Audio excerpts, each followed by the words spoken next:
19-year-old Cindy Lazaldi is suing fellow motorist Dylan Mashburn for the cost to fix her car after he ran into her.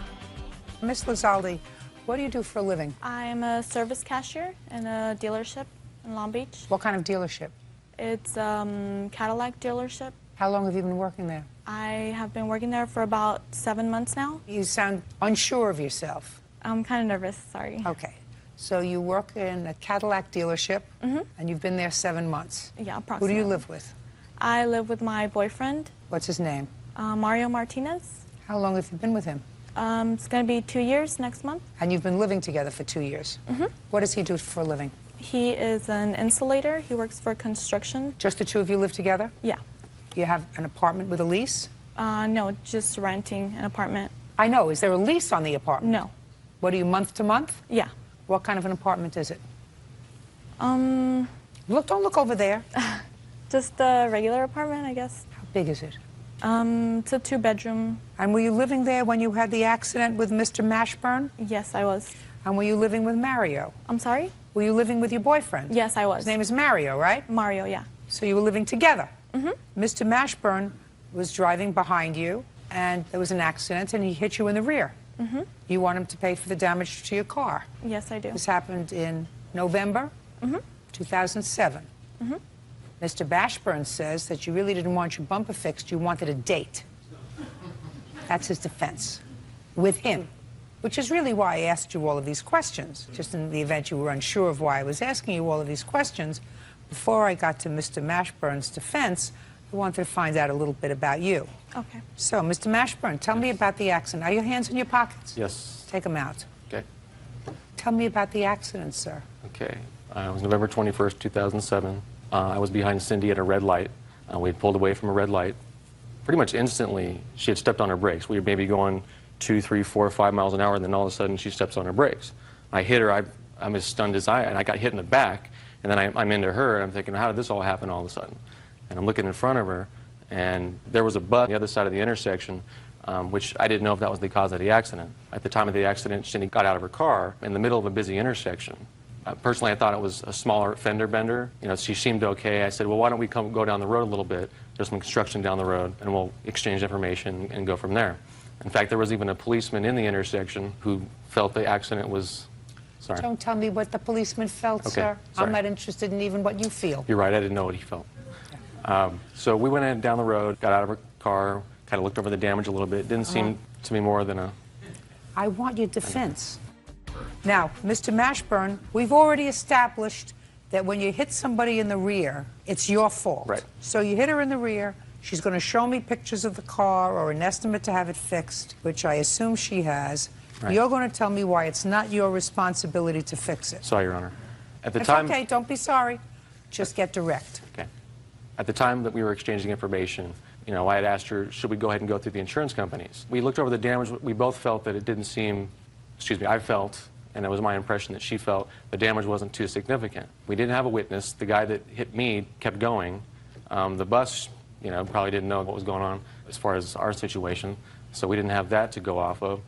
We did not call the police. At the time, she seemed to be kind of flirty and almost without care when we were going over this. I didn't think anything of it, so I said, well, what would you like to do? You know, would you like to just go ahead and call the insurance companies? Would you like to just handle this out of court, get an estimate, a few $100s? You know, maybe I can deal with that. You know, what would you like to do? And she said, well, don't ahead, just give me a call next week. Don't worry about it. Did you have insurance on your car? Yes, I do. You have a driver's I license? take that back, Your Honor. I currently do not. At the time of the accident, I did. Did you have a driver's license? Yes. At the time of the accident? Yes. And you drive now? Yes. And you have no insurance? To court, yeah. That's a very, very bad thing, sir. I know. Okay. I'm unemployed. Why are you unemployed? Lost my job a few months back, and it's just been hard to get back on my feet right now. Who do you live with? Right now, I'm staying in a motel. What kind of job did you have? It was accounting, customer service. How old are you? 31. You have children? No. So it's just you? Yes. Ever had problems with the authorities? No. With the exception of unpaid parking tickets, no real trouble with the authorities, no. Mr. Mashburn, I don't want to throw you through the ringer, sir, There's something that is almost sympathetic about you. I'm not exactly sure what it is, but something. Not attractive, but sympathetic. You feel as if you're responsible to pay for the damage to her car? I don't, in the sense that at the time of the accident, you know, should we go through our insurance companies, should we not? That was your choice. You're right. If you didn't want to pay, listen, you hit her in the rear. She doesn't have to go through the insurance company. They're not going to pay her. Your insurance company is going to pay her. That's what you had liability for. So it's not up to her. You hit her in the rear, you're at fault. Period. End of discussion. She was able to stop for the bus that may have been to the intersection. You were driving too close. You weren't able to stop. Somebody hit you in the rear, took off. All of this is a very sad tale. Bottom line, it's your fault. It was your insurance. If you wanted to go through your insurance, you could have. Could have said, I don't want to pay for this out of my pocket. That's what I have insurance for. It's a moving violation. It's not her. It's you. You chose not to do that. So then you got to pay her. It's as simple as that. That makes sense? Yeah, the logic behind all that makes sense. Well, that's why they keep me here, sir. They don't keep me here because I'm young and gorgeous. I see the car, please.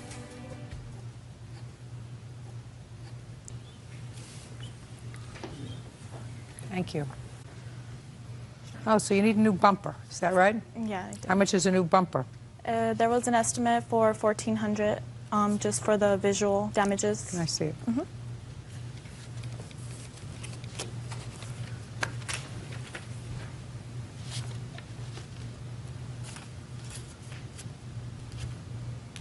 Okay. Anything else you want to tell me?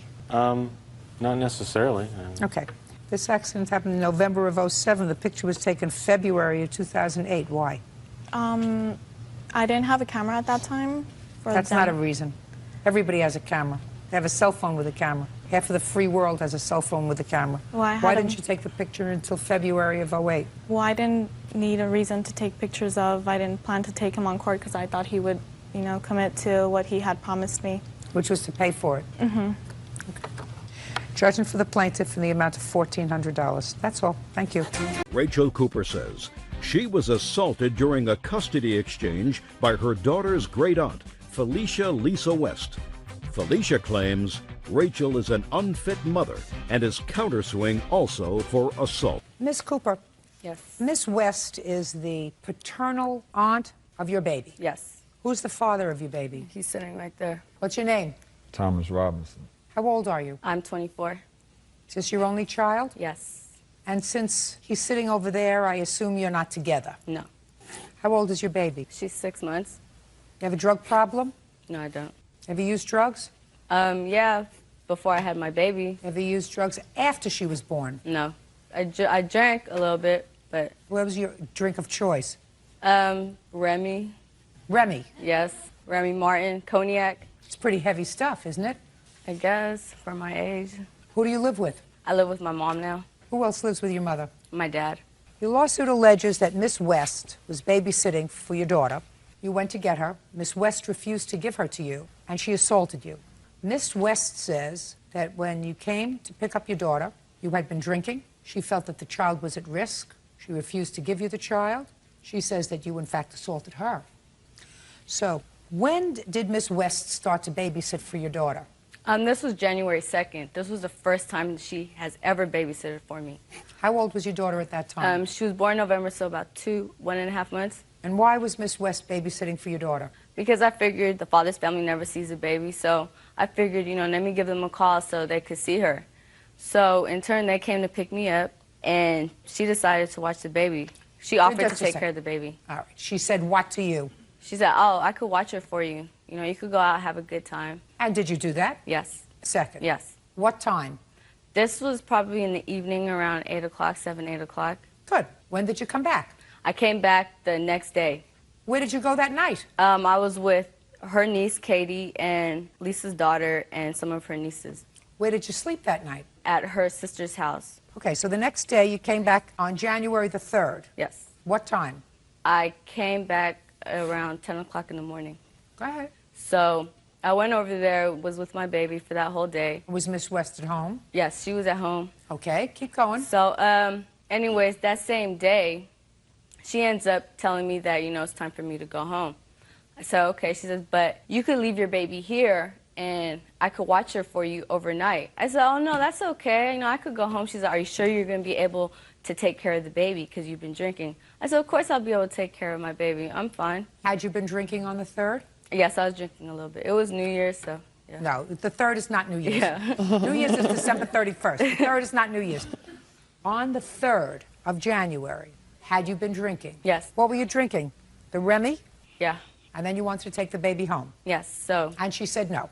She didn't want me to take my baby home. I said, well, can I stay here? She didn't want me to stay at her house. She's like, oh, I'll take care of her. She's like, don't worry about it. Go home and relax. She's like, because, you know, you're a new mom and you do need a break, and Thomas is nowhere around to be found. He hasn't called or Keep going. anything. Come on. Move it. Move it. So anyway, so I go home. She drops me off at home. My mom asks, where's the baby? So I said, oh, Lisa's taking care of her. She says, oh, really? So I said, would you like to call her? So she calls her, and Lisa gets on the phone and said, oh, well, do you want me to call CPS? And there's no reason to involve CPS for anything. I don't know why she said that. So we go pick up my daughter, and she doesn't know that I'm coming to pick up my daughter. I go in the house, and when I go in her bedroom, she's shocked to see me. Who let you in? Her husband let me in. So when I busted in the room, she was sitting with my baby. My baby was stuffed in her chest. She had a pillow behind her back, and she was sitting cross-legged. She said, what are you doing here? I said, give me my baby, Lisa. She snatched the baby. She said, no. I said, what do you mean? I can't have my baby? She said, no, do you want me to call CPS? I said, for what? Why are you going to call CPS for? So she refuses to give me my daughter. So I have to call my mom to tell my mom to come in the house saying she's not giving me my baby. So then she decides. How did you get there? My mom gave me a ride. You mean your mother gave you a ride and then just dropped you off? No, she was waiting outside for me. Okay, go ahead. So then she decides finally to give me my daughter. So my mom comes in the house, and I'm like, Mom, she's not letting me leave with my baby. She says, oh, no, don't let them leave. She was telling Katie and everybody in the house, don't let her leave. Don't let her leave. So they block all possible entries so me and my mom cannot get out with my daughter. My baby started crying. My mom was holding the baby. So my mom said, oh, do you have a bottle so I could feed my granddaughter? Lisa's like, no, let me feed her. She tries to go to my mom and tries to tear my baby out of my mom's arms. So that's when I gave me to her. I'm like, what are you doing? No. So she comes back to me, grabs me by my jacket, and slams me all the way against the wall. Then she grabs me and slams me all the way down on the bathroom floor and starts choking me. It took 3 people to try to get her off of me. Her husband was in the kitchen, finally decides to get up to come get her off of me. And then she's still trying to fight. She's still trying to come attack me. And then when the police comes, she tells them that I attacked her, which was wrong. Okay, Miss West, now I'll hear you. Well, it started January the 1st. My niece and my daughter comes home with Rachel. My niece Katie tells me that Rachel called my daughter Caroline to pick her up from this hotel on West MacArthur. Katie, stand up. Tell me what you saw when you got to the hotel. Okay, Rachel was drinking with some guy, and the baby was just crying, and it just seemed like the baby... How did you get... Who had you heard from that caused you to go to the hotel? My cousin. Who were you in the hotel with? I was with my friend. He was helping me. What's his name? His name is Jose. And what were you drinking with Jose? I'm drinking some Remy. Go ahead. Anyway, I took the baby from Rachel because she was crying. I rubbed her stomach. It seemed like she had colic. And I said, Rachel, do you burp your baby after you feed her? Rachel said, no, this is my first child. I really don't know what I'm doing. I said, you know what, Rachel, this don't make no sense. Give me this baby. Me and my cousins take the baby. We go get the baby some medication. Rachel is not even coherent enough to give her baby the medication. Your Honor. Put your hands down. I don't think you're adorable. I don't think you're cute. I'm going to hear from your mother because, quite frankly, unless your mother is totally together, I'm calling CPS on you. You understand that? Yes. You understand why? Why? Remy. Stand up. Who has legal custody of this child? Rachel. Well, that better change. That better change. She is in no position to have legal custody of this child. And unless somebody who's responsible has custody of this child, Child Protective Services is going to take the child and give the child to a stranger. Maybe to Miss West. Who knows? Your daughter is acting irresponsibly. Don't you understand that? I do understand, but I do not understand the reason why Miss West had to assault her. That I don't understand. Listen to me. I don't understand why you would allow your daughter, who was intoxicated, which she clearly was on the 3rd of January, to go back to Miss West's house and tell her to go inside and take the baby. If you felt as if you didn't want to West and you wanted the baby to come home with you, then you go inside, and maybe you could have had a civilized discussion with Miss West. Instead, you send her inside, and she has no brain. I mean, didn't you hear what she said? This lady is telling me the truth. She went to a motel, found your daughter in a motel with your granddaughter crying, and she's sitting with some jerk drinking Remy. No, Your Honor, my daughter was crying because I didn't know what was going on. I was holding my baby, Your Honor. Because you didn't know that you needed to birth her. Just a second. You didn't know what year it was, I was madam. burping my daughter, Your Honor. What were you doing in a motel with a guy drinking Remy? Because I was expecting to see if the father would call me on New Year's to come by. That's why I got the hotel room. I was with my friend. He was helping me take care of my baby instead of the father. He was helping you by sitting with you in a motel drinking? He was holding her, helping me, trying to calm her down too, Your Honor. What's your last name? Jimenez. Miss Jimenez, do you get it? She is incapable of taking care of a child. I'm not incapable. Incapable. My daughter's well taken care of. She has no judgment. Zero judgment. And this baby is going to get hurt. Did you just hear what she said to me, Miss Jimenez? She said she took a motel room, hoping that the baby's father would call her on New Year's Eve. And later, she's still in the motel room with Jose, drinking Remy with the baby. Do you get it? You're shaking your head. The only reason you're off the hook is that there's not enough room for you up there. Ma'am, she Because took when my you make child from me. Because when you make a baby, you're supposed to be able to take care of a baby. And I was. And I provided a roof over her head till she decided to take my baby and leave without Then everything. you go to court. And that's what I'm doing, He hasn't ma'am. been doing Good. anything. Then you go to court. What? When I took her to pick the baby, she was not drunk. She had been drinking all day. She said she had been drinking I all wasn't day. drinking all day. That's when I was drinking during the daytime, Your Honor. Then I wanted to go home with my daughter. She told me I could stay at her house, but then refused for me not to stay at her house. I heard you. Did you know where your daughter was on January 1st with the baby in the motel? Just answer my question. Did you know where your daughter was on January 1st in the motel? Yes. And you But thought not in the motel, Your Honor. She was at home. she was in a motel with Jose? Then she went there because she So wanted I'm asking you, listen, I'm asking you, did you know that she was in a motel with Jose? I did not know until afterwards. That's what I want to know. Does it surprise you to know she was in a motel with Jose drinking? I was surprised to know that she That's was all I there. want. That's all I want to know. So far, maybe there's a light at the end of your tunnel. Maybe. Your Honor, I'm Maybe. a very good mom. I'm a very good mom. My daughter does not want for anything. She's well taken care of. Listen That to was me. just that Miss one West, night. Did you Yes. call CPS? Yes, I did. Did they do an investigation? The person that was doing the investigation got sick, and I called and talked to the person that took over the case. They've been trying to contact and locate Rachel, which they have been unsuccessfully at. Is she living in your house? Yes. Did she sleep at your house last week? Listen, Miss Jimenez, you answer my question. Yes. Did she sleep at your house every night last week? Yes. I don't believe you. You don't believe her. I don't believe you. I'm at my house every single day, Your Honor. Okay. I'm not comfortable. So we're going to send this to Child Protective Services just to be on the safe side, because I'm not hearing any reasoned response by this lady to her daughter's behavior. Drunk people don't take care of children. People who drink don't take care of children. They leave them with other responsible people. And if they don't leave them with other responsible people, then they're neglectful. I am not neglectful for that one day, Your Honor. I don't drink every single day. Well, listen to me, my dear. But I was I'm speaking to you.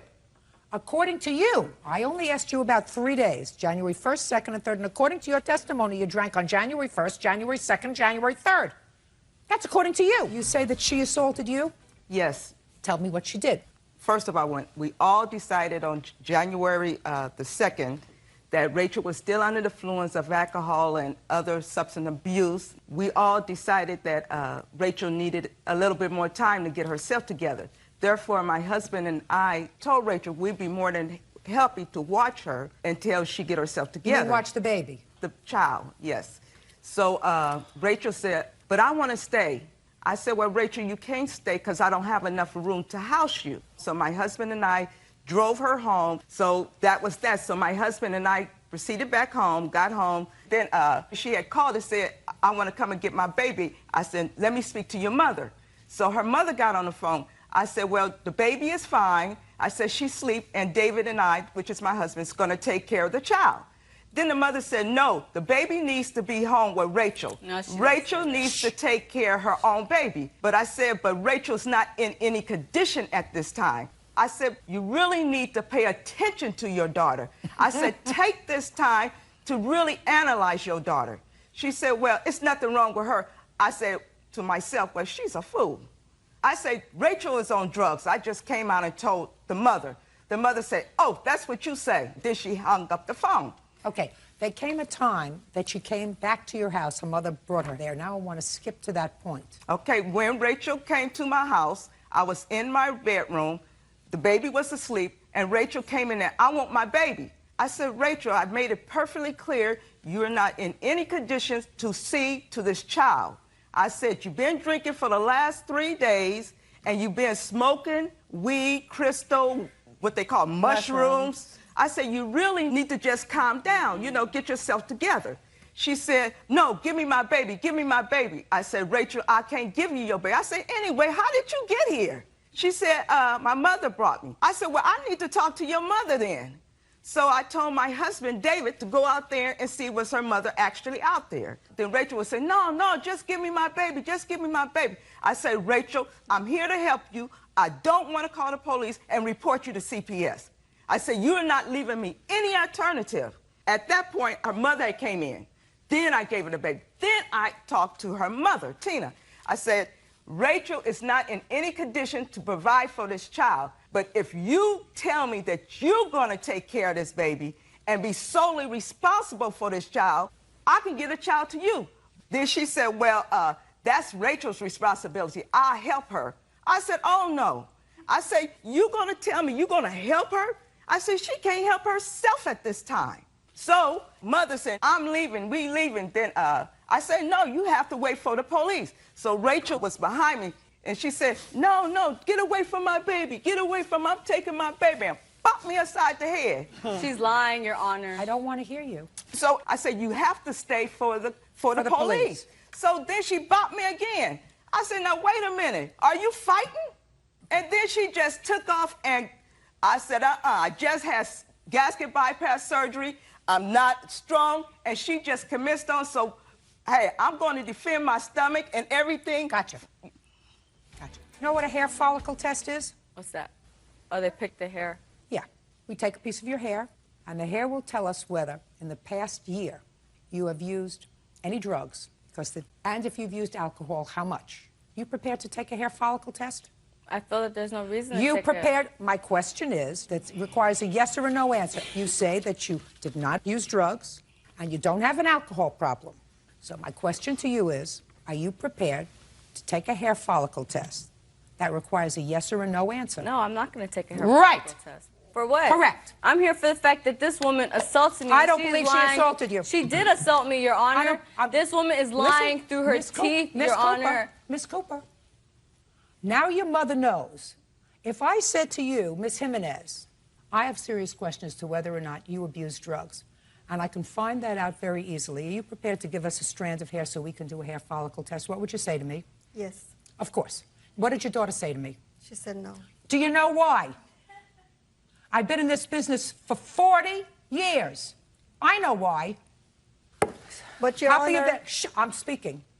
Copy of this case will be sent to Child Protective Services. Your lawsuit is dismissed. So is your counterclaim. You would not have filed this counterclaim unless you filed the lawsuit, correct? Correct. We'll take care of what you wanted to do, which is at least try to have this baby protected. Child Protective Services will do a follow-up now that she's declined to take a test. Do you understand? Yes, Your Honor. Do you understand? Now, I don't know what you do, but you got to get more together and you got to get involved. It's not up to her to take over your responsibility. I ain't seen That's my all. baby See in that over now? Take care of his child. She took my baby. Oh, whatever. Danielle Hines says her former live-in boyfriend, Devin Kilpatrick, owes for rent and the return of property. Devin says he moved out after Danielle filed for a restraining order. Ms. Hines, the defendant is your former boyfriend. You Yes. live together. He's also the father of your child. Yes. You had a lease together. He moved out 4 months prior to the lease terminating. Yes. You took him to court for 2 months of the 4 months. Yes. Because the other 2 months hadn't passed yet. And you got a judgment against him for those 2 months. Yes. Now you want the last 2 months of the rent that he owes you. And you also claim that you had a lot of pain and suffering because he wasn't a nice guy. Yes. Well, forget pain and suffering. You don't get paid for pain and suffering. You terminate a relationship for pain and suffering. Do you understand? Yes. Good. So you want your rent. Yes. Mr. Kilpatrick has a very good excuse for not paying the rent for the last 2 months. Yes, I do, ma'am. He says that the reason he didn't pay rent for the last 2 months is because you filed a restraining order against him and his mother, and so he couldn't live in the apartment, and if he couldn't live in the apartment, then he wasn't going to pay rent. Not That's true. his defense. Yes. So, when did you move into the apartment? We moved in March 14, 2006. And you were both on the lease? Yes, we were. And when did you leave, sir? I'm not exactly sure. When did he leave? November 9th, and they filed for the restraining order. He was November 9th, Yes. 2006. Yes. And when did you file a restraining order I against him? filed November 2nd, but he was served November 14th at 5:55 a.m. But you had filed it on November 2nd. Yes. I want to see the allegations that you put in the restraining order application.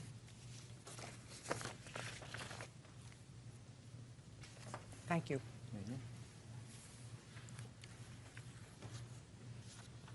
You filed this on November the 2nd, and according to this, it says the most recent date of abuse was September 10th, 2006. And you say he strangled me to the point that I could not scream anymore. He also stated that he would only get a slap on the wrists. If he did it again. It would be something he would hit me because it was his first offense. And you filed this 2 months later. Is that right? Yes. Okay. Between September 10th and November the 2nd, when you went to the police to file for this restraining order, where were you living? I was staying there, but he wasn't. You were in the apartment, Yes. and he was not living there. He was still living there, but he never came home. He was in and out. He would go to his mom's house. We were sleeping in separate bedrooms. I was sleeping in my daughter's room, and he was sleeping in our bedroom. Fine. So then my question, 2 months later, what prompted you to go to the police? I don't have transportation. Not only was I trying to get to the courthouse to file a restraining order on him, everything in between then, I was going to the police station. I was always talking to the police about what I can do about our child and him getting out of the apartment, but not necessarily him moving out because I still needed him to pay his half of the rent. Just a second.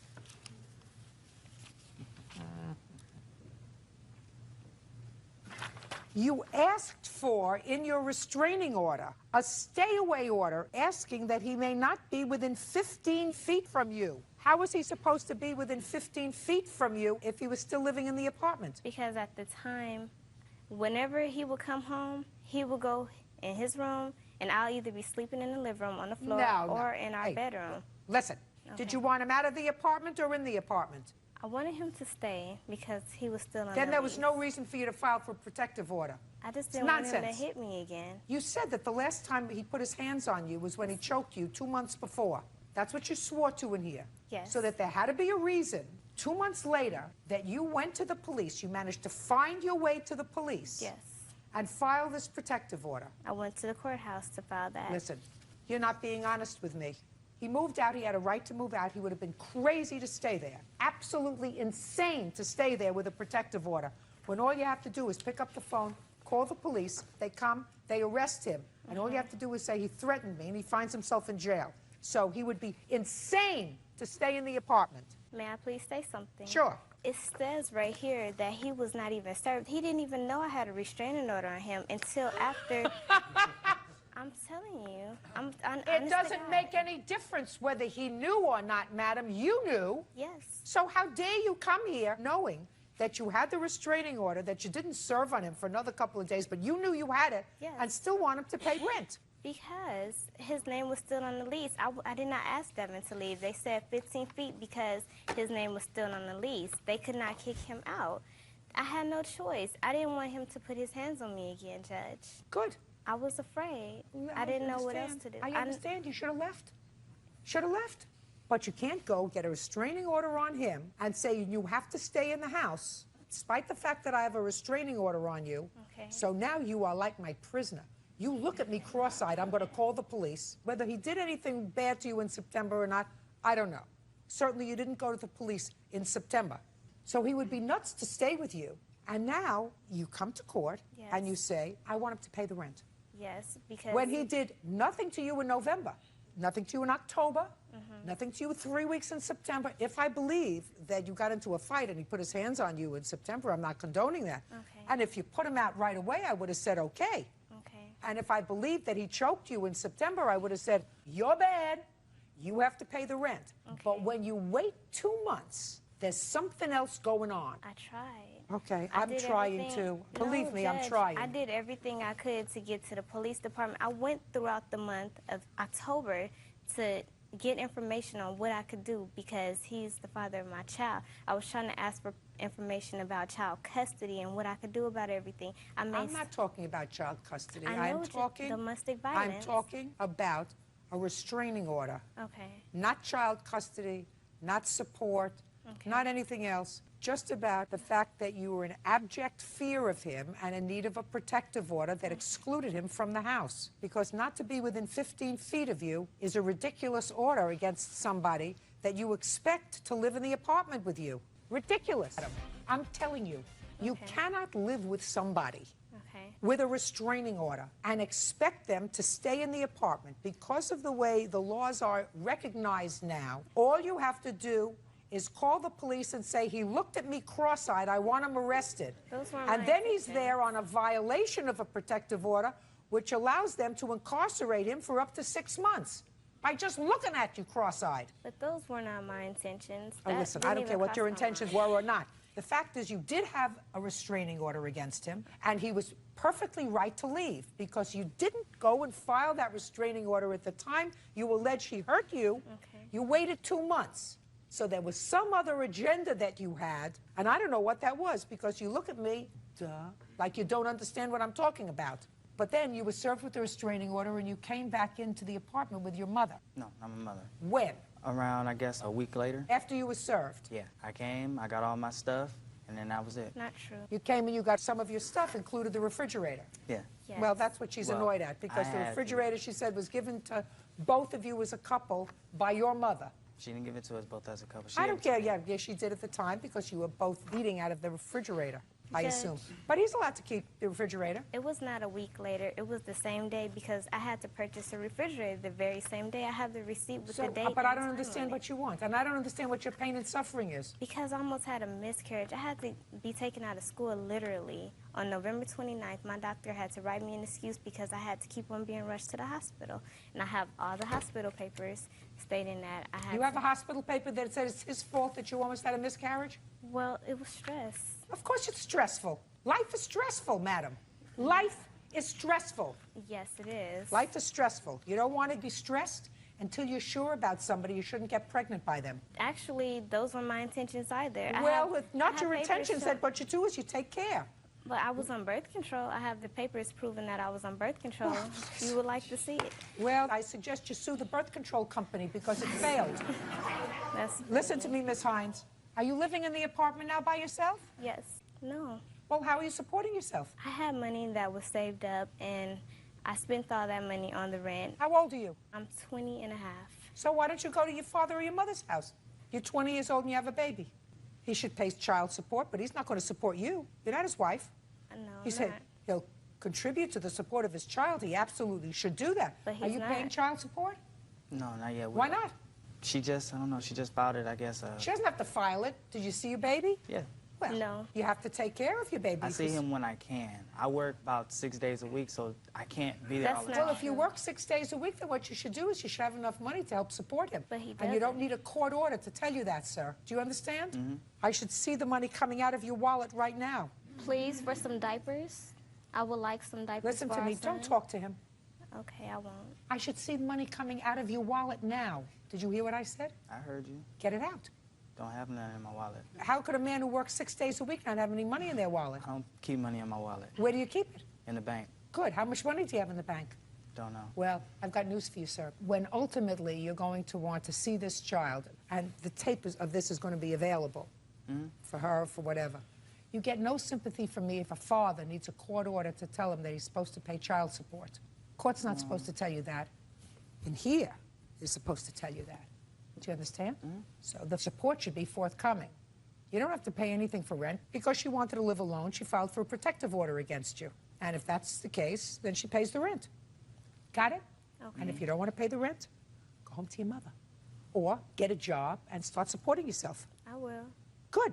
Perfect. Your case is dismissed. That's all. Ashley McLeod says former friend Justin Lawler owes for late fees associated with a broken window on her rental car.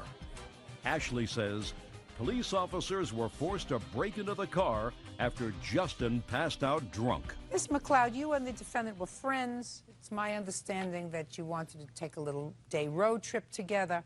You needed a car, so you rented a car on your credit card. Yes. And you were going from someplace to San Diego? Actually, we were going from Austin, Texas to South Padre Island.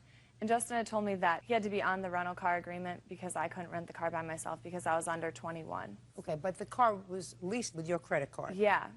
Okay, and he was driving? Yes. What time did you rent the car? We had gone that Friday. It was sometime in the afternoon to rent the car. And then we were going to leave for South Padre shortly after we rented the car. And you did? Yep. Was he drinking? When the incident occurred, he had been to a few bars. He'd had a few drinks. Well, that would be a yes. Yes.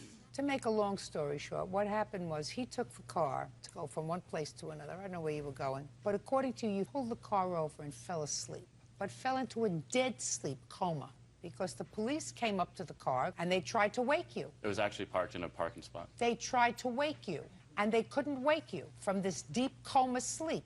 They banged on the door, they rapped with their baton, and then they feared for your safety. Since the car was locked, they busted out the window of the car in order to ensure that you were safe.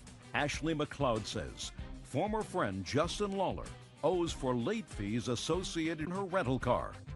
Ashley says police officers were forced to break into the car after Justin passed out drunk.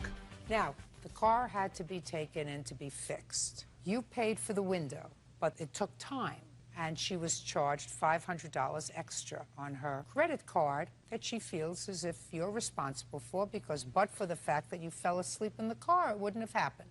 That's your case. Yes. Mr. Lawler has an interesting defense that we are all breathlessly waiting to hear. When we first rented the car, I actually told her to get the rental car insurance because that way if anything did happen, we would not be liable for the damages done. And at that time, she said that she had insurance. It would be $100 cheaper. The guy rang it up with the insurance on it for the rental car. And then she said, well, no, it'd be cheaper if we do it the other way. I didn't want to because I had rented a car before and know that if you get rental car insurance, it covers everything. So she insisted on putting her current insurance on there. And once we got down there, her mom, she talked to her, told her the insurance was on there.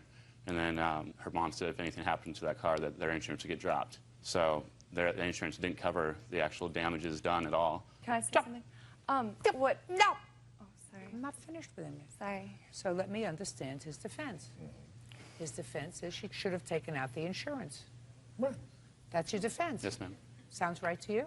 Well, that sounds like what he said. That sounds right. Why did you fall asleep in the car, Mr. Lawler? Why did I fall asleep in the car?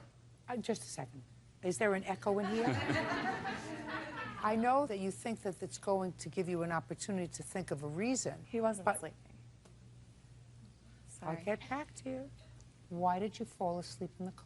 I had a couple drinks and I passed out in the car, and it was parked in a parking spot. There you go. I was not driving the car, though, that night. All right, Mr. Lawler, let's dissect what you just said to me.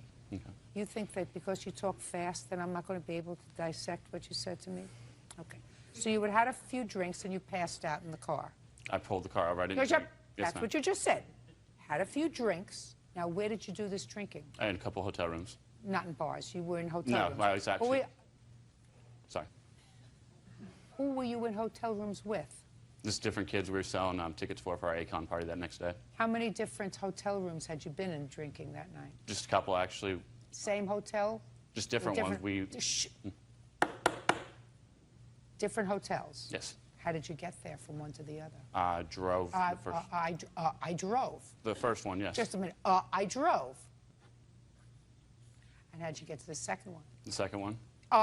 Yes, the My second friend took one. me to the second one in his The car. second one. Your friend took you in his car, and you left your car where? There's a condo that was parked at. You didn't tell me you were in a condo, sir. You said you were in hotel Well, rooms. that's what South Potter has, condos and hotels. We just go to different ones. You told me you were in a hotel room. Do you see where we're going, sir? Yes, ma'am. Cameras pick up everything. So do my eyes. I have very, very bad vision when I have to read something without my glasses. Far away, I can tell a smirk and an I gotcha from a mile away.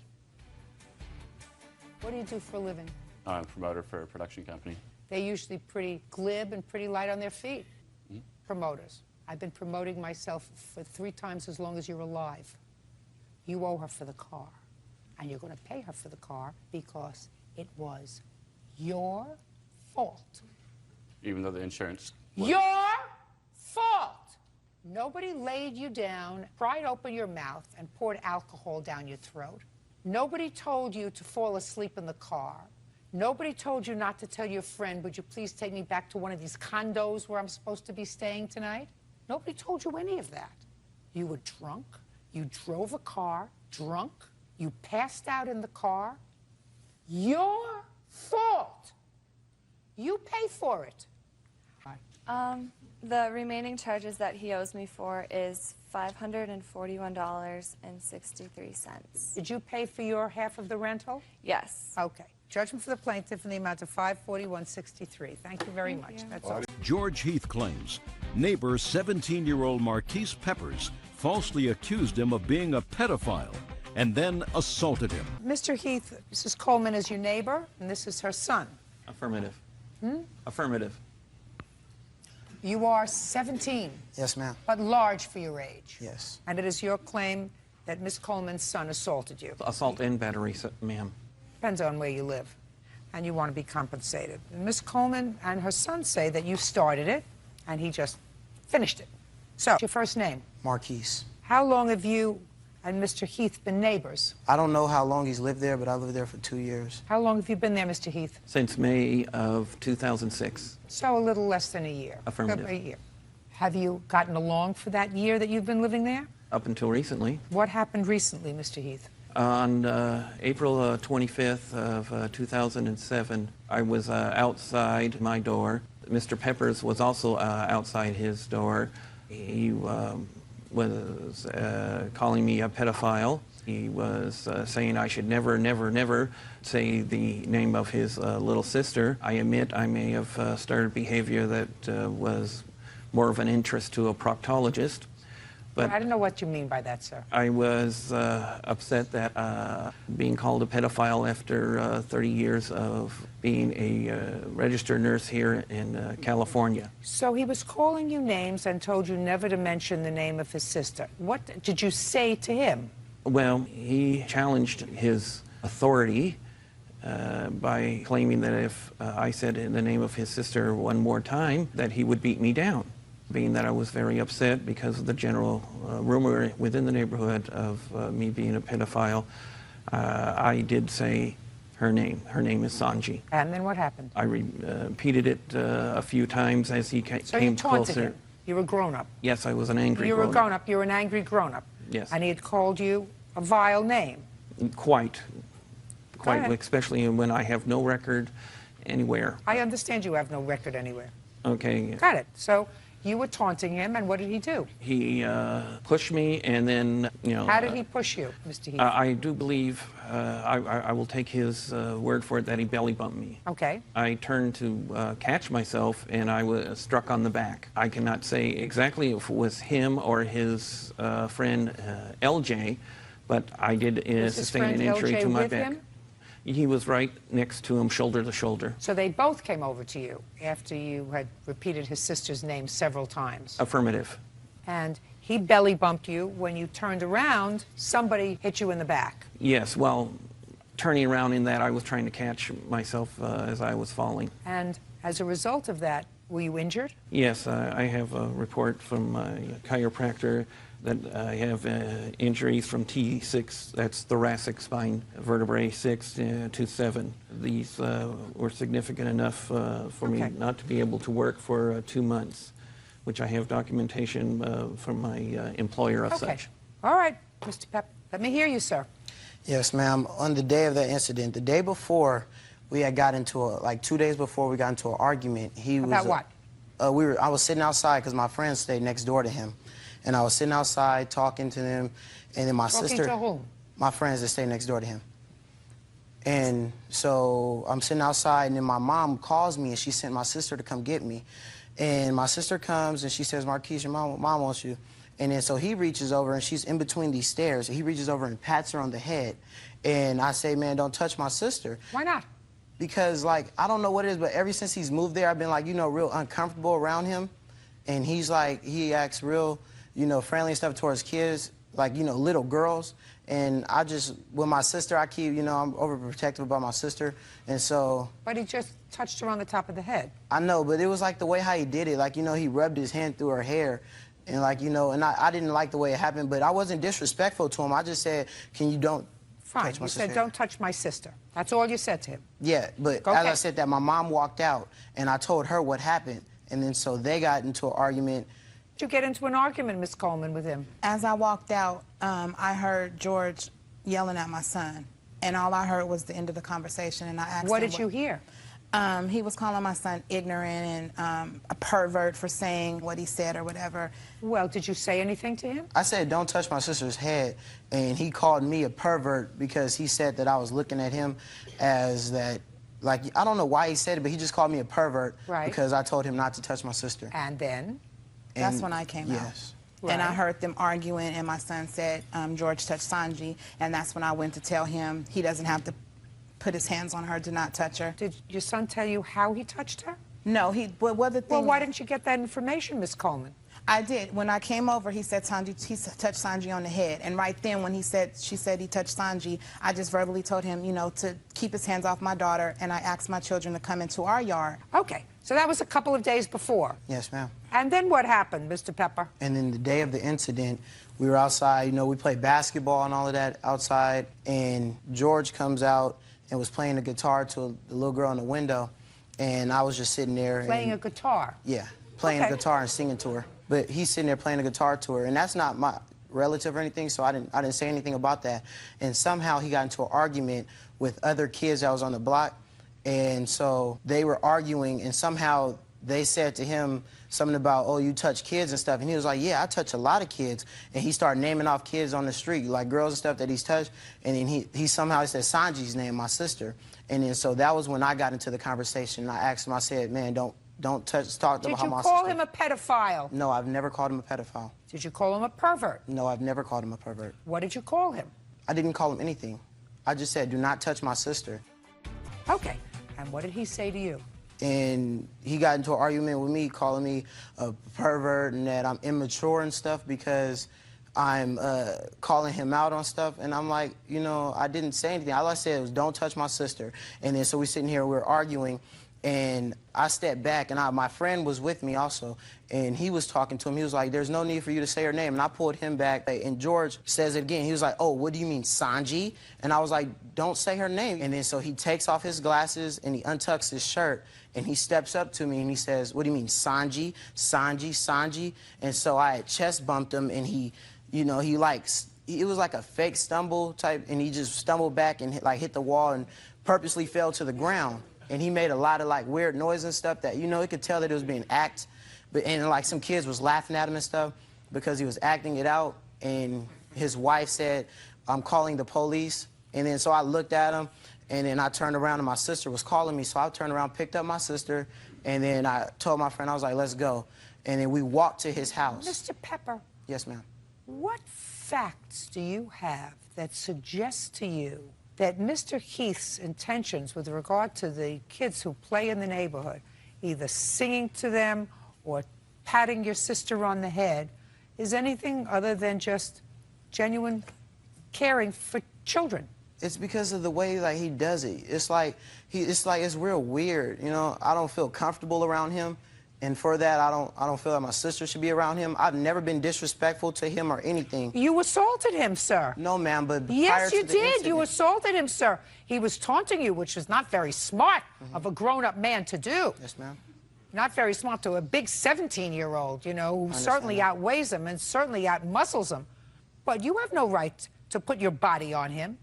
in any way. You should have been smarter, sir. Yes, ma'am. Now, But I had to confront the lie. Mr. Heath, have you ever been arrested for a sexual offense on a child? No, ma'am. The next question is irrelevant, therefore, and you've never been convicted. Is that correct? No, ma'am. You have any children of your own? Yes, ma'am. We have 4 biological children and 1 foster child. How old is the foster child? She is 32. So you raised her. Affirmative. And your 4 children, how old are they? We have a boy who's now Sergeant George Heath of the 3rd Armored Cavalry Regiment. We have twin boys, Pete and Repeat. One is Staff Sergeant Joseph Heath of the 11th Armored Cavalry Regiment. Our other son is Specialist David Heath, who recently was, last week, was taken out by shrapnel in Baghdad, but he's doing just fine. He'll be in the United States today. And then my daughter, Rebecca Heath, she's 23. She's a certified nurse's aide and a senior in health administration. Have any of these children visited your home? Yes. You live in your home with your wife? Yes. How long have you been married? 31 years, ma'am. Mr. Pepper. Yes, ma'am. We are supposed to rejoice in the differences among people in this country. That means that not everybody is made the same. I know that. Some people say affirmative rather than yes. Some people may appear to be, to you, a little peculiar, but that doesn't make them a pervert. No, ma'am, That doesn't make them strange. That wouldn't inspire me to say to somebody who's the father of 4 children, don't put your hands on my sister. Now, if you said to me that he hit her in the behind or tapped her in the butt, I would say, go over there and you can knock his lights out. But what you told me was he patted her on the head, and you just didn't like the way that looked. And you went outside, and all you heard was your son saying to you, he touched your daughter, and you blew. You didn't listen. I think that what you have to do is celebrate the differences amongst people, Mr. Pepper. Mm-hmm. You have perfect right to say to your daughter, listen, I don't want you to go over to neighbors, strangers, or whatever. Absolutely no business, despite the fact that Mr. Keith was not smart. Yes, ma'am.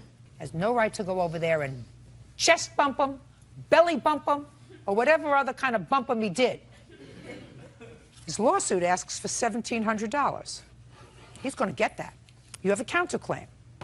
Counterclaim is that he filed false charges against you with Child Protective Services. When did he file charges against you with Child Protective Services? Per the letter, it says on 5/2 that there was an investigation. And what makes you think that it was Mr. Heath who filed those charges? Okay, when we went to court for our restraining order, that was denied. Mr. Heath subpoenaed the CP. Who went to court for a restraining order? George filed a restraining order on me and my son. Well, he should have. Right. Your son used force against him. Right. Was it granted? No, they were both denied. Oh, that's ridiculous. In my judgment, it's ridiculous. What grounds do you have to file for an application for a protective order against Mr. Heath? Because when the incident happened, my daughter constantly goes over there, and it's like he's everywhere my daughter is, he's behind her. Like it's in a place that he goes across the street that my daughter plays at. He's never over there, never over there. But every time my daughter is over there, George is over there. You know what I'm saying? It's like it seems like everywhere my daughter is, I see George. Normal places where he doesn't go. He's normally in his yard. Like he comes in my yard and uses the water hose. He was told by the judge, he was told by the police officers that he keeps calling on me to stay away from us. We were told to stay away from each other. I agreed. But he constantly, like, if my daughter's in the yard, I don't let her out the yard because of the situation. I'll make her stay in the yard and ride the bike. George will come over, open the gate, and use the water hose, or, you know, just do stuff to, you know, to have me try to have confrontation towards us. What proof do you have that Mr. Heath called I don't have proof that he called, but for our restraining order, he had all the information. How does he know that CPS came to my house? When we went to court, he filed a subpoena for the CPS worker to come to our restraining order. That's how I assumed that he called, because... Did you have that information, Mr. Heath? The reason I know that Ms.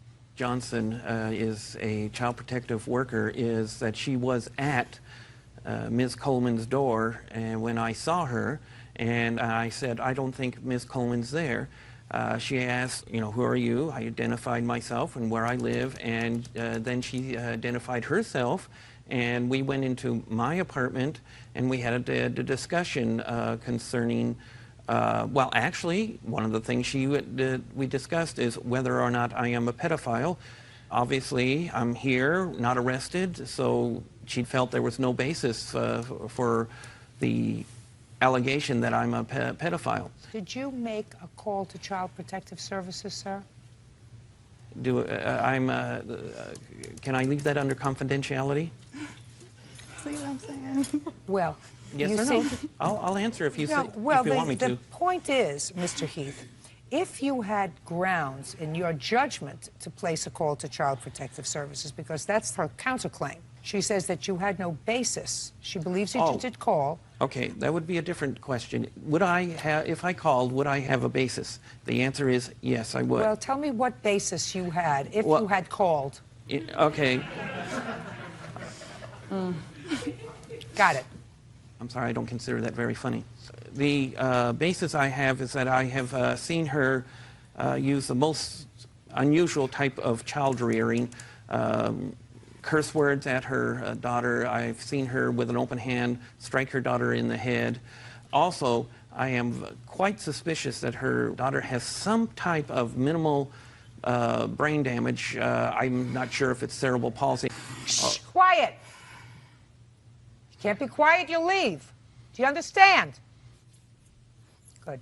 Go ahead. I am not sure if it's cerebral palsy, or I'm not sure if it's attention deficit disorder, but I know she has fine motor coordination problems because one of the things I have done with the children is to plant a garden.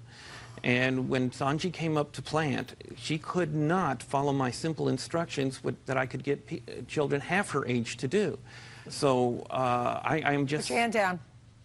Go ahead. I am quite concerned. I do know... Okay, so that would be the basis. If you had called... If I had called. If you had called, that would be the reason that you called. Affirmative. Go ahead. Okay. As far as me, the allegation was that I called my daughter the B word and I hit her with an open fist. My daughter is really, I would never, I do not use that word. I don't like that word. I don't like to be called that word because my mother called me that, and I would never call my children that, no matter how angry or what we were going through. So that's just ridiculous. And as far as me hitting my daughter with an open fist, there's just no... Open hand. Yeah, open hand. There's no way. I don't... You can ask my son. She doesn't even get in trouble, so I don't even know. Your counterclaim's denied.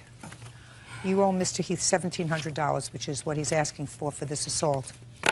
Mr. Heath may be a peculiar man. He may not have exercised good judgment when he taunted you by repeating your sister's name.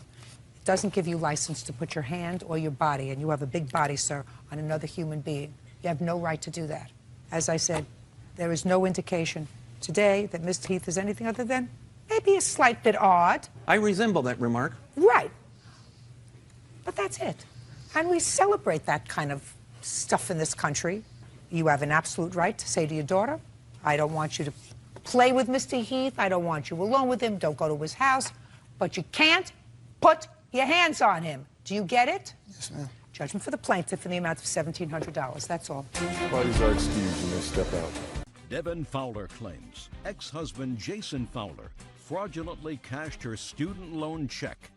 Jason denies the accusation. Ms. Fowler, the defendant is your former husband, and it is your claim that the day before your divorce was finalized, your husband cashed a check from a student loan that was yours. It was a refund check. And in addition, he has some property that belongs to you. This all came about because after you were married, your husband, who was in the military, was stationed in Germany. You went to Germany. You have one child together. Yes, and things didn't work out. You came back to the United States. It is your claim that the military sent some property after he left the military, and some of the property that they sent to his house belonged to you.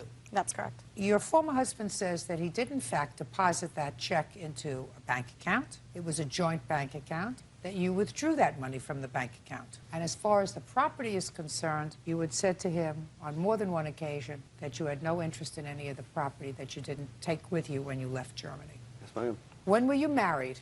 We were married June 9th, 2004. And when were you divorced? April 12th, 2006. This refund check was when? The refund check was, it must be dated in March of 06 or 05, I believe. It was for the 2005-2006 school year. Well, it had to be 2006. You said it was before the divorce was final. Yes. The end of February 2006 is when it was. Do you have any documentation? No, sir. No, ma'am. My account's been closed at that bank for over a year now, and they said that the records were not available to me, or their exact Well, words. it's a joint account. It was a joint checking account with both our names on it. Yes, ma'am. When did you leave Germany? January 8th of 2006. These are the bank statements and a copy of the check as well. I'd like to see them. Okay.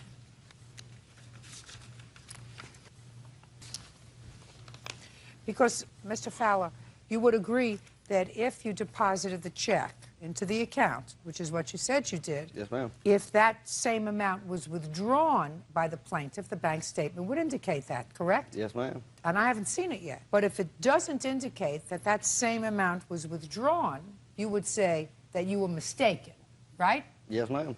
Okay, so let's see what happened.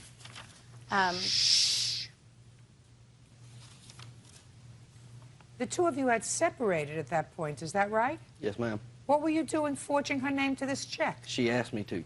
Tell me about that. She asked me to sign it and deposit it because I asked her if I wanted her to mail it, and she said no, she did not have a bank account back home yet that she could deposit the check into or get it cash, so she asked me would I deposit it. We both had debit cards to the same account, and I was putting money in the savings account for her to withdraw out of. You were depositing money for her support and the support of your child? Yes, ma'am. Is that right? That's not correct. I opened a bank account as soon as I returned home to Delaware in January because I began work in February. That check was cashed on April 11th of 2006.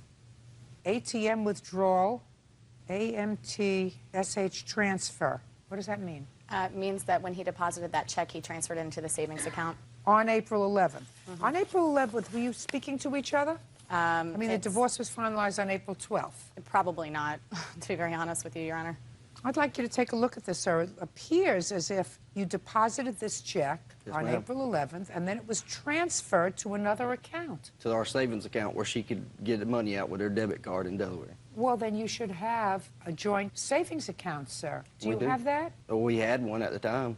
Well, That you should checking be able was- to get that, sir. It comes from the same bank, doesn't it? I don't have that account no more. Neither one of them. They're both closed. But she has the information on this account, sir, and it's your problem to establish to my satisfaction that you didn't take this money yourself. Yes, ma'am. It doesn't indicate here that she got this money. It indicates here that you got this money. I deposited it in our savings account and transferred it right to our savings account, right where Well, she then asked you us should to. have brought that information here for me, sir. It's easy to get. We're not talking about something that happened during the Civil War. Yes, ma'am. Okay. He forgot. All right. Now, the other part of your lawsuit has to do with property.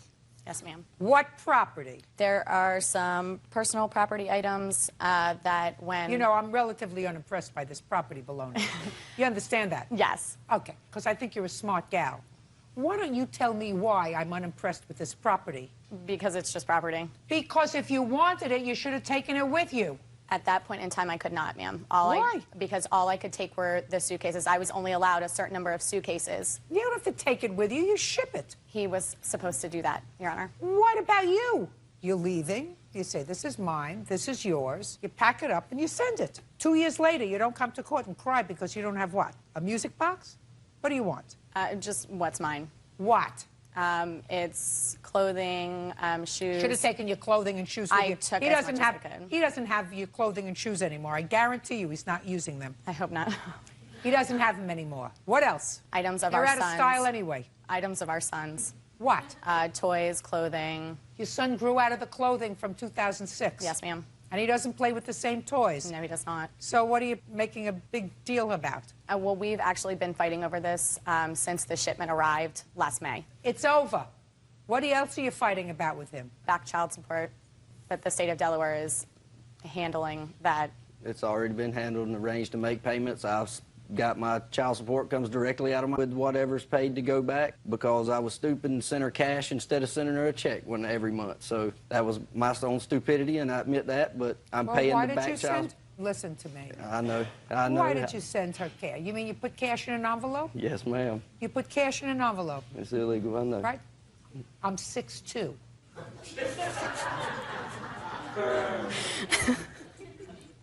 You were in the military? Yes, ma'am. You don't want me to think badly of the military, do you? No, ma'am, no. Well, then why would you make such a stupid statement that you put cash in an envelope and send it to her? Nobody puts cash in an envelope. I don't even put $1 in an envelope to send it to my grandchildren. Don't you watch 20/20 and 60 Minutes and everything else, what goes on? Cash doesn't arrive. $5 doesn't arrive. How much were you putting in cash in the envelope? Anywhere from $200 to $400. Ah! And she got it every time. She got it every time. Really? Did you get the $200 to $400 that he sent you in cash? Every month. Every month. No, ma'am. He has not paid prior to November 15th of 2006. I have received no money from him except for $200 in February. How come they didn't take money out of his check? We have just had the court order established, the state of Delaware. We just got our child support through the courts just not too long ago, is why the child support just got established. Well, that's And the ridiculous. custody You were battle is divorced in still- April of 2006. The custody battle is still going on as we speak. What kind of custody battle? There is no custody battle, Your Honor.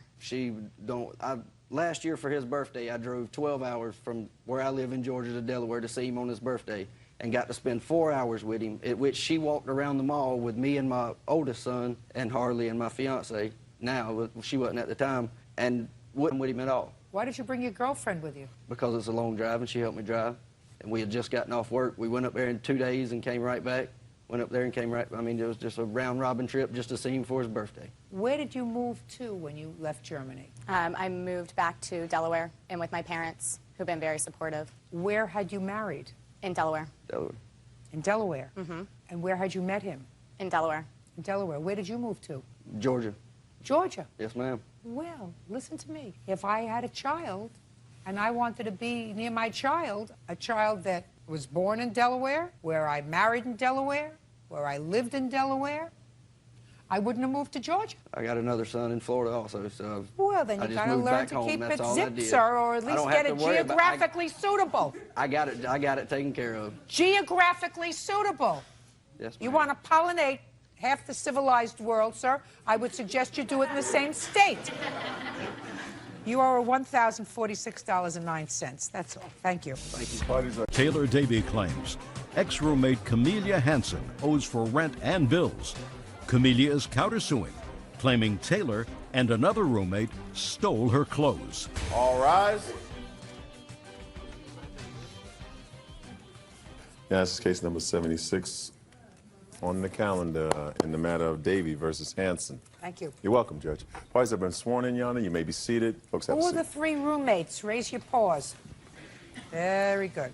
Ms. Davy, according to your complaint, you, this young lady, and this young lady decided to lease an apartment together. You signed the lease for how long? Till August 10th, 6 months. And you were going to share the rent? Yes, we were going to split it 3 ways equally. According to your complaint, you moved in February 2000 and? We moved in the last week of January 2007, and... But the rent started in February. Well, we paid a little extra for the last week. We paid $100 extra. All right. Well, I did. That's not, I never knew anything about that. Okay. So, your complaint alleges that Miss Hansen did not pay her rent for February and did not pay her rent in March. Right. And then you did what? She called me one night asking to get into the house, and I was busy. I wasn't at home, so I didn't let her in, and I told her that I wasn't going to let her back into the house until she paid me the money that she owed me. So you locked her out? Well, she was locked out. I didn't try to intentionally lock her out. She didn't offer to come pick up a key to get into the house, and I knew she could... that's something I don't quite understand. You have an apartment, there are 3 of you on the lease, and only 2 keys. Who wants to explain to me why there were only 2 keys? Yes. There were only 2 keys because we were the only ones on the lease. Brittany wasn't on the lease. And there's no way that you could have made a 3rd key? We could have, but I just let Brittany use my key because she was working late one night and she needed to get in, and I was at my boyfriend's house. Why didn't you go to a locksmith and make a 3rd key? I don't understand that. How? I don't know. We could have done that, but didn't.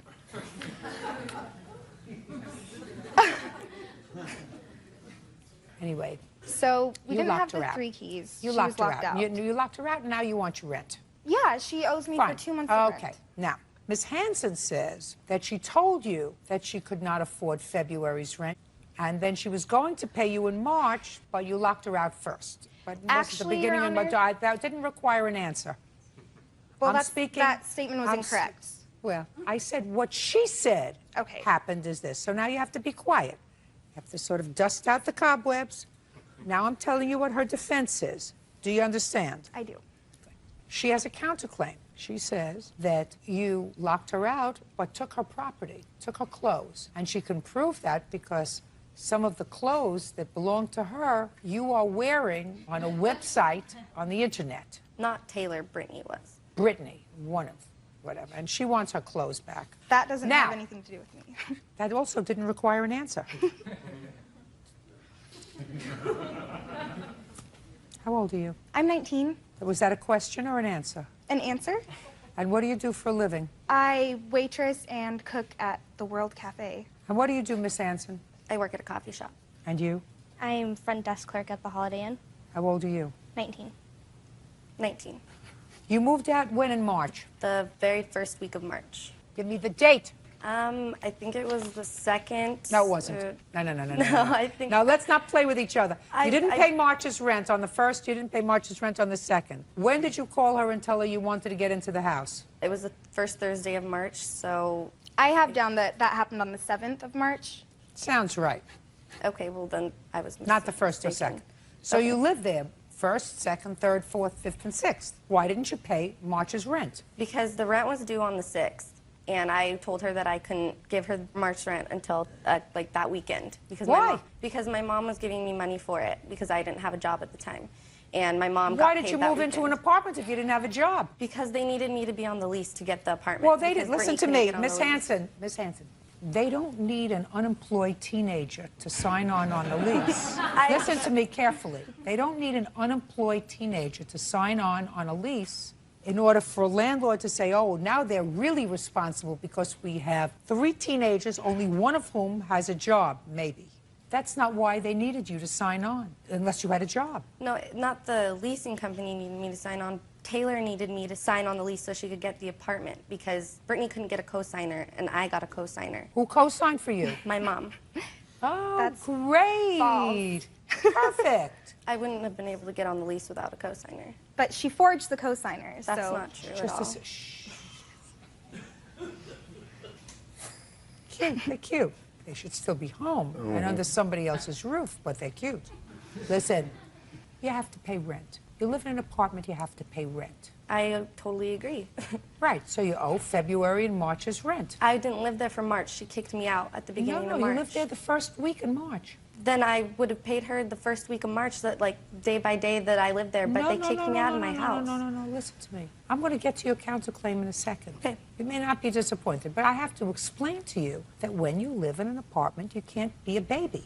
And if you sign a lease and if you're supposed to pay rent, you say the first of the month you have to pay rent. And you don't take on the responsibility of an apartment unless you can afford it. Are you still living in the apartment? Yes, I am. Who lives there? I found 2 roommates on Craigslist. Are they okay? Yeah, they're great. Where is she living? Eureka, I believe. California. Okay, so she left. Yes, she moved out at the beginning of April. Okay, did she pay rent in February? Yes. Did she pay rent in March? Yes? Yeah. She didn't pay right then, but she's paid me back. So you covered it? Yes. For both of them? Well, I covered it at the start of the month because she got her paycheck like the 2nd week or something, so she didn't have it right then. And what was everybody's share of the rent? $250. Okay, now, you're going to tell me about your clothes. Well, the day that they locked me out, told me that I couldn't come back. Should have had your own key. I had my own key. I let Brittany use it. That's She your didn't problem. have her own key. No, that's your problem. You Okay. should have had your own key. Then nobody can lock you out. I went and got my own key after that, after they locked me out for a day. Fine, so you went and got your own key, so you weren't locked out. Yeah, but that day that they locked me out, they told me that they were kicking me out. I couldn't live Well, there they anymore. could have told you that, but that's So not true. They can't kick you out because you're on the lease. Well, I didn't want to live there anymore after that anyway because they were Being rude to you. Yeah, and they were bullying me. Okay. So you moved I out. went. So I went the next day to get my things, and I had to get a key from the leasing office. And my room had been gone through. Half of my closet was empty. He was there. He can vouch for me. I asked them for my things back. They had put locks on their doors, and they wouldn't give me anything back, and said that they didn't have anything. A couple weeks later, a friend of mine was showing me Brittany's MySpace pictures, and she was wearing my underwear on on a photo of her topless and just in underwear, and it was in. They were mine. You recognized your underpants? Yeah. You recognize your underpants? They're like specialty kind. They're not just like regular white underwear. They're like, you can buy them from like a boutique. Miss Davy, just for my own edification, did you put a picture of yourself? Oh, me? No. I don't do that. Who did? This one? Brittany. Raise your hand if you put up a naked picture of yourself. I'm not naked. What is it? I'm in underwear. They're my underwear. They're not her underwear. I don't know why she. Why would you put? Stand up. Why would she put underwear? Please. Why would you put a picture of yourself on the internet in your underwear? Photography thing. He wanted American Apparel looking pictures, and there was one in my underwear. Very stupid. Okay. You live to regret that when you're 30, maybe even when you're 25. Have you done anything like that again? No. Yes. Before? No. Maybe. No. Just once? No, well, like there was more than one picture, but it's not that big of a deal, I don't think. It is a big deal. You have to think about what you're doing. There are all kinds of perverts and creepy people out there that sort of surf the internet looking for dumb young girls who put up pictures of themselves in their underwear or worse. Don't do it again. Okay. Sit down. You have any other proof that you took your clothes? I don't really have proof that they took my clothes, but I have a list of some of the clothes that they took, and along with stealing my clothes, they posted things about me on the internet. Like, they made a couple websites about me, saying really, really horrible things. They've been harassing me. It's just showing what kind of people they are. They're not good girls. They're not good people. And they stole all my clothing, locked me out of my house, and are harassing me for it. No, I don't. I don't know whether she does or whether she doesn't. I have a pair of Roxy jeans and a pair of Gap jeans that were given to me by her because they were a size 5, which doesn't fit her. That's not true. I never gave her any clothes. She wants them back. She can have them. They've been denying that they've had anything this I year. haven't done Listen to me, I have no time or to have less patience for this. You owe her $500 for rent for February and March. You're going to send her back her 2 pairs of jeans and anything else you might find that belongs to her. Do you get it? I do. Perfect. Thank you very much. Thank you. Bye. Have a happy life. Parties are excused. You may step out. Gilbert Manigault is suing his neighbor, Thomas Linder, for medical bills. Gilbert claims Thomas's son, 16-year-old Thomas Jr., shot him in the leg with a BB gun. What were you doing with a BB gun? I was in my backyard shooting targets. What kind of targets? Cans. How big is your backyard? Pretty big. Your Honor, the target. How big? About the size of this room. That's not so big. That's a little backyard. How old are you? 16. Who bought you the BB gun? My father. Does your father have other guns in the house? Oh, it's not an answer. Does your father have other guns in the house? Yes, ma'am. What kind of guns does your father have in the house? BB gun. Where does your father use his BB gun? He doesn't. He has a lock on it. Why? Safety. Who else lives in your house? Just me and my father. Well, what is he trying to be safe from? I don't know, ma'am. What are you trying to be safe from, sir? In case of accidents. I mean... Right. What kind of accidents might you have been referring to, Mr. Linder? In case, somebody gets hurt, badly hurt or something. All right, so now, I've had enough joy. Now let's get down to business. Mr. Manigault, according to your complaint, this young man was outside fooling around, shooting off his BB gun. You came outside, he shot you in the leg. Yes, ma'am. You want to be compensated. Yes, ma'am. You had some medical bills? Yes, ma'am. I also have pictures of my injuries. I'd like to see them. How long have the two of you been neighbors? About 1.5 years. All right. I'm listening. Well, my son was in the backyard playing with his BB gun. That's what he said, and he shot Mr. Manigault. Right. And at the same time, what you don't seem to realize, Your Honor, is Gilbert also had a BB gun, and he was also playing with TJ earlier in the day. So he knew that my son was out there playing in the yard. And what he did was, after he got done in the yard, he went around to the front of the house. You'd have to ask my son, because he was there. I was in the house. I wasn't there when Gil was... Fine. Then I'm going to ask him. You were playing with Mr. Manigault earlier in the day? We were shooting BB guns and shooting the targets, the cans. And on the left side of my house, there was Just a second. When were you out with Mr. Manigault shooting BB guns? That day. Your Honor, no. What time? Afternoon. What time? 1 o'clock, around. Are you guessing? Kind of, yeah, because... I don't want you to guess. Yeah, about 1 o'clock. Fine. And what time did you finish playing with Mr. Manigault? About 2 o'clock. Your Honor. Shh. Okay. And then what happened? I was in the backyard on the left of my house. There's kids. So Mr. Manigault left? No, we were playing. We were out in the backyard. We were shooting towards the cans. And the reason why we were shooting that way is because on the left of my house, there was kids in the backyard. Behind me, there was kids in the backyard. And on the right, there were dogs. And the only place that there wasn't any people or dogs was right there where I was shooting the cans. And? Keep going. And he went around the house. I had thought he went inside. He went around the house, so he left. He went to the front, yes. So he left. Yes. And? I had thought he went in the house, and I was shooting the cans, and he jumped out and went, hey, like trying to scare me, and he knew I was shooting the cans, and he knew which way we were shooting them. Your father believes this story? Go ahead, Mr. Manigault. Your Honor, that's not the way it went. January 22nd, 07, I was in my house, and I was actually laying on my couch watching this show. I was.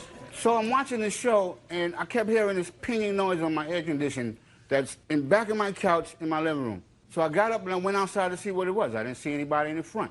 I went around the side. We had no playtime, me and him. I'm a grown man. Why would I want to play with a kid? Because it's a good story for him to tell his father. Okay, so anyway, I went around the corner of the house. There's a 3-foot-high fence between him and I. He was out there with his girlfriend shooting a gun at my air conditioner. I told him, why are you doing that? My girlfriend was out there with me. Listen to me, sir. Your father may believe this baloney story that you told him. Don't you know that I can tell when people lie when they're telling the truth? Hairs on the back of my neck go up when somebody's telling me a lie. That's why they keep me here. There's nobody that can tell a lie in front of me that I can't spot. Ma'am, I had a witness, but she couldn't come because she had school. Oh, and if my parents were taller, I would have been taller and happier, too. You shot him in the leg. That's your fault. He jumped out trying to scare me, ma'am. Your Honor, no. Listen to me. Your Honor, if I may speak, if you look at the pictures here, you can see the condition of where he was shooting, the target he was shooting at. The pictures have nothing to do with it. Where the gentleman Mr. Linda, lives. you weren't home. I was home. Your Your Honor, I was home. in the I was house. in the house. My window is right where he was standing, where he was shooting. Listen to me, sir. Very carefully. Yes. You provide your son with an instrument that can hurt somebody. Your Honor, I had one when I was a kid. So did every other kid farmer. Listen to me, Mr. Linda. If your father was an idiot, that doesn't mean you have to be an idiot. That's beautiful. Listen to me carefully. You provide your son with an instrument that can take out somebody's eye, maybe one of the children who was playing to the right or to the left, maybe one of the animals that was to the right or to the left. If you want to be an idiot and give your son a weapon that you choose to keep locked up, you keep yours locked up, and if you said to him, the only time you can go out to shoot off that BB gun if you want to shoot the neighbor. No, don't be a smart mouth with me. I'm not, Your It's Honor. when we go out together so that I'm supervising you, but a 16-year-old is an idiot. Put your hand on 5 children, and I wouldn't give any of my 16-year-old idiots a BB gun. I don't even like them to play with water guns. So you choose to be an idiot and give your idiot a BB gun, and he, for whatever reason, injures somebody, you, sir, are responsible. And I don't care whether he jumped out, whether he was wearing a clown costume, whether he was playing the Energizer Bunny. You are responsible because you provided the weapon that caused the injury. You would tell me the same story if one of the little kids who was playing to the right or to the left came in your backyard and he shot him by accident? You know who would be responsible? You. That's the key word here, Your Honor. Accident. It was an accident. Sir, I don't think for one moment that your son, on purpose, intended to cause him injury. Right. That's not what we're disputing, Your Honor. Mr. Linda, that's why they have insurance. Most people who have car accidents don't intend to cause damage or to hurt other people. If they did, they wouldn't call it an accident. They would call it an on purpose. Do you understand? Yes, Your Honor. Put your hand down. Are you losing, Mr. Manigault? No, ma'am. Now, Mr. Manigault, do you have a BB gun? Yes, I do, Your Honor. Do you have children in your house? No, I don't. Did you ever shoot your BB gun with Mr. Linda? No. Just a second. Remember what I said about those hairs on the back of my head? Remember? I understand. Did you ever shoot your BB gun with Mr. Linda Jr.? No, Your Honor, I shot his gun. With him there? Yes.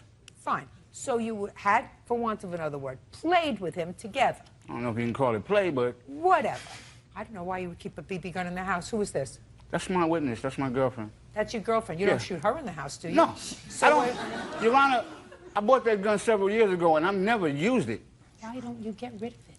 I just keep it for protection just in case of a burglar or something like that. You know, a stray dog maybe that's trying to bite people in the neighborhood or something like that. Your Honor, I'm a grown man. I don't walk around with a BB gun. Doesn't make sense. Doesn't make sense for a grown man to have one. Judgment for the plaintiff in the amount of $1,176. That's all.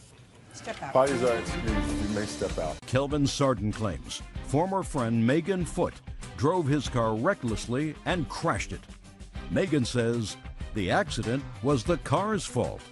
Mr. Sarden, you allowed the defendant to borrow your car. She took your car. She totaled your car. You want it fixed or replaced. Yes. Ms. Foote says that you loaned her your car. She did total your car. It was your car's fault, and she's counterclaiming for the pain and suffering she endured when your car was in an accident. What kind of car was this? The Lexus ES300, What year? 1993. How long have you had it? About 7 to 8 years. Have you had any trouble with the car? No. Has the car ever been in an accident? No.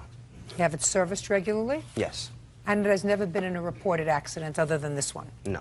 Tell me about the circumstances surrounding your loaning Miss Foote the car. She was supposed to go to the store. Where were you first? We was at a mutual friend's house. We was there for a birthday party for a little kid. I had showed up later on, and then... What date was it? March 17, 2007. And I assume you knew her before? Yes. How long have you known each other? For about a year and a half, closer to 2. Just friends? Yes. Great. Okay, so go. So I had let her borrow my car. She was supposed to go to the store. Now, in order... Did she ask you to borrow the car? Actually, we had needed to go on a store run, and I did not feel like going out. I had just came back from driving all day, so I did not feel like going out, so I had let Megan borrow the car. Well, tell me how it came about. We was talking, we was in a room, and then everybody was like, we need to go to the store. So I'm like, What did you have to get? We had to get cigarettes and beer. Okay, go ahead. And then I had let her borrow the car. I still haven't heard how that came about. Somebody said we need cigarettes and beer. Okay, we was talking, everybody was talking. I'm sitting there saying, I'm not going to the store. So then she has said, I'll go to the store, you know I'm good. And I said, Meg, I said, are you sure you straight? She was like, Cal, I'm good. So I let her borrow the car. Oh, okay. So everybody had been drinking? No, not everybody, no. But you asked her whether she was okay? Yes. Anybody been doing drugs that evening? No. Smoking a little? No. Just beer? Yes, beer and cigarettes. Okay, go ahead. All right, so then she had asked me to borrow the car to go to the To store. go. She said, I'll go. Yes. And I'm good. Yes. Which means that she was Yes. together enough to go. Yes. Go ahead. So then she went to the store, and now from the house that we was at to go to the store, it takes about 10 to 15 minutes to go to the store and back. So I had noticed my car hadn't been back in about a half an hour, so then I started to worry. And then so I had started to eat me some soup, and then after I finished the soup, I had noticed that my car still wasn't back. And then so one of my friends, female friends, had came over, and she was like, are you still waiting for your car? And I said, yes. And she was like, well, I think your car might have been involved in an accident up the block. And I was like, oh, no. So then I hopped in my friend. Okay, and you found the car. Whatever. All right, you didn't witness the car accident, but you were there. Yes, ma'am. Were you on your way to the store or from the store? I was on my way from the store. On your way back to the party? Yes. And what did you have in the car? I had actually gone to pick up my roommate, and he was supposed to pick her up from work that evening. He had gotten intoxicated and forgot. Who? She had... Calvin. Was supposed to pick up your friend? Yes. Your Honor. Fine. What about this beer and cigarette run? We had gone to pick up cigarettes at the Who store. did? Me and my roommate. So first you picked up your roommate? Correct. And then you went to pick up beer and cigarettes? Cigarettes. There was Just no cigarettes? beer to be picked up. No. How old are you? I'm 21. And then you were on your way home? We were on our way back to the party. How far from the party were you? About a block? Probably a minute to 2 minutes away. A few blocks. So tell me what happened. I was driving. The steering had malfunctioned. Let me get over here. The steering had malfunctioned probably about around here, where the car had gone into the mailbox. One of my passengers that was sitting in the front passenger seat had stated that I was going to hit a mailbox. Don't tell me what anybody stated to you. This way. It had swerved back to the other side of the road. Then it went over to the other side again and had gone up on the grass, hit the telephone pole, and that's about all I remember because I was knocked unconscious.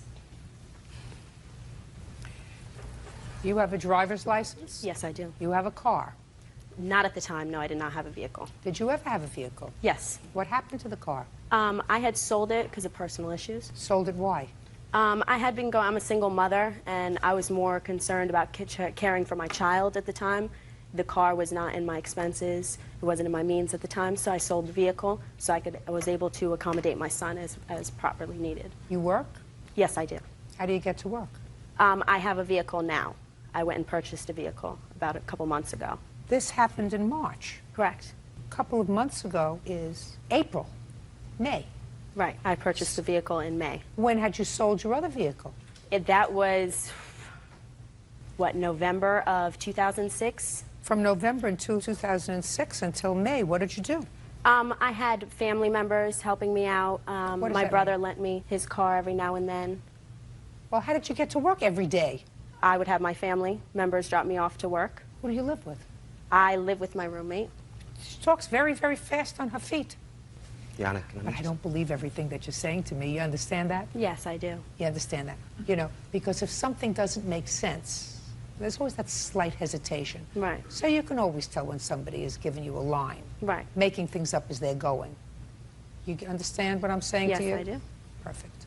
Okay, where's the car now? The car is total. Total? Yes, and I have pictures also right here showing like that it's to see total. And also I have an invoice from the place where it was totaled at, stating that it was a total loss. Well, it certainly is a total loss. Did you replace it? No. You know what the blue book is on it? Yes. I have it right here. I'd like to see it. There we go. Right there.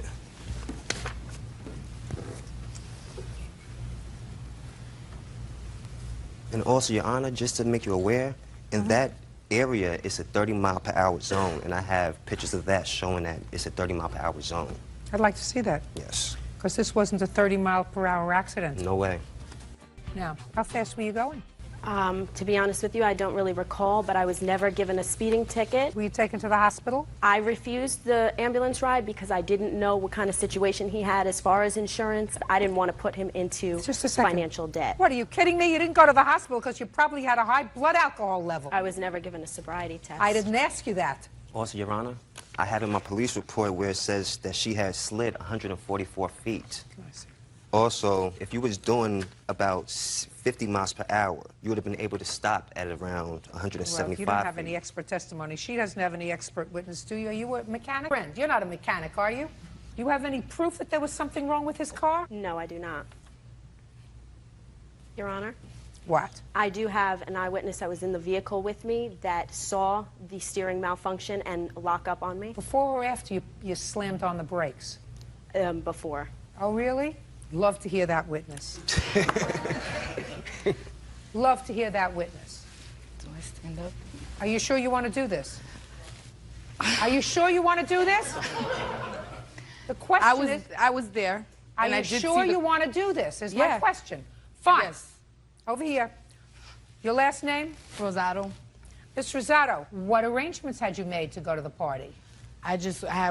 Went to work and I was like, you know what, there's a birthday party, I can go to the party after work. I said, what arrangements had you made to go to the party? She was gonna come pick me up. Now, what would possibly give her the impression that he was supposed to pick you up? He had told me that day. He had dropped me off that morning to work. Was there anything wrong with the car? Not that morning. How many times has he taken you to work? A couple of times. How many is a couple? A couple is two. Maybe 4 or 5 times. How many other times have you been in his car?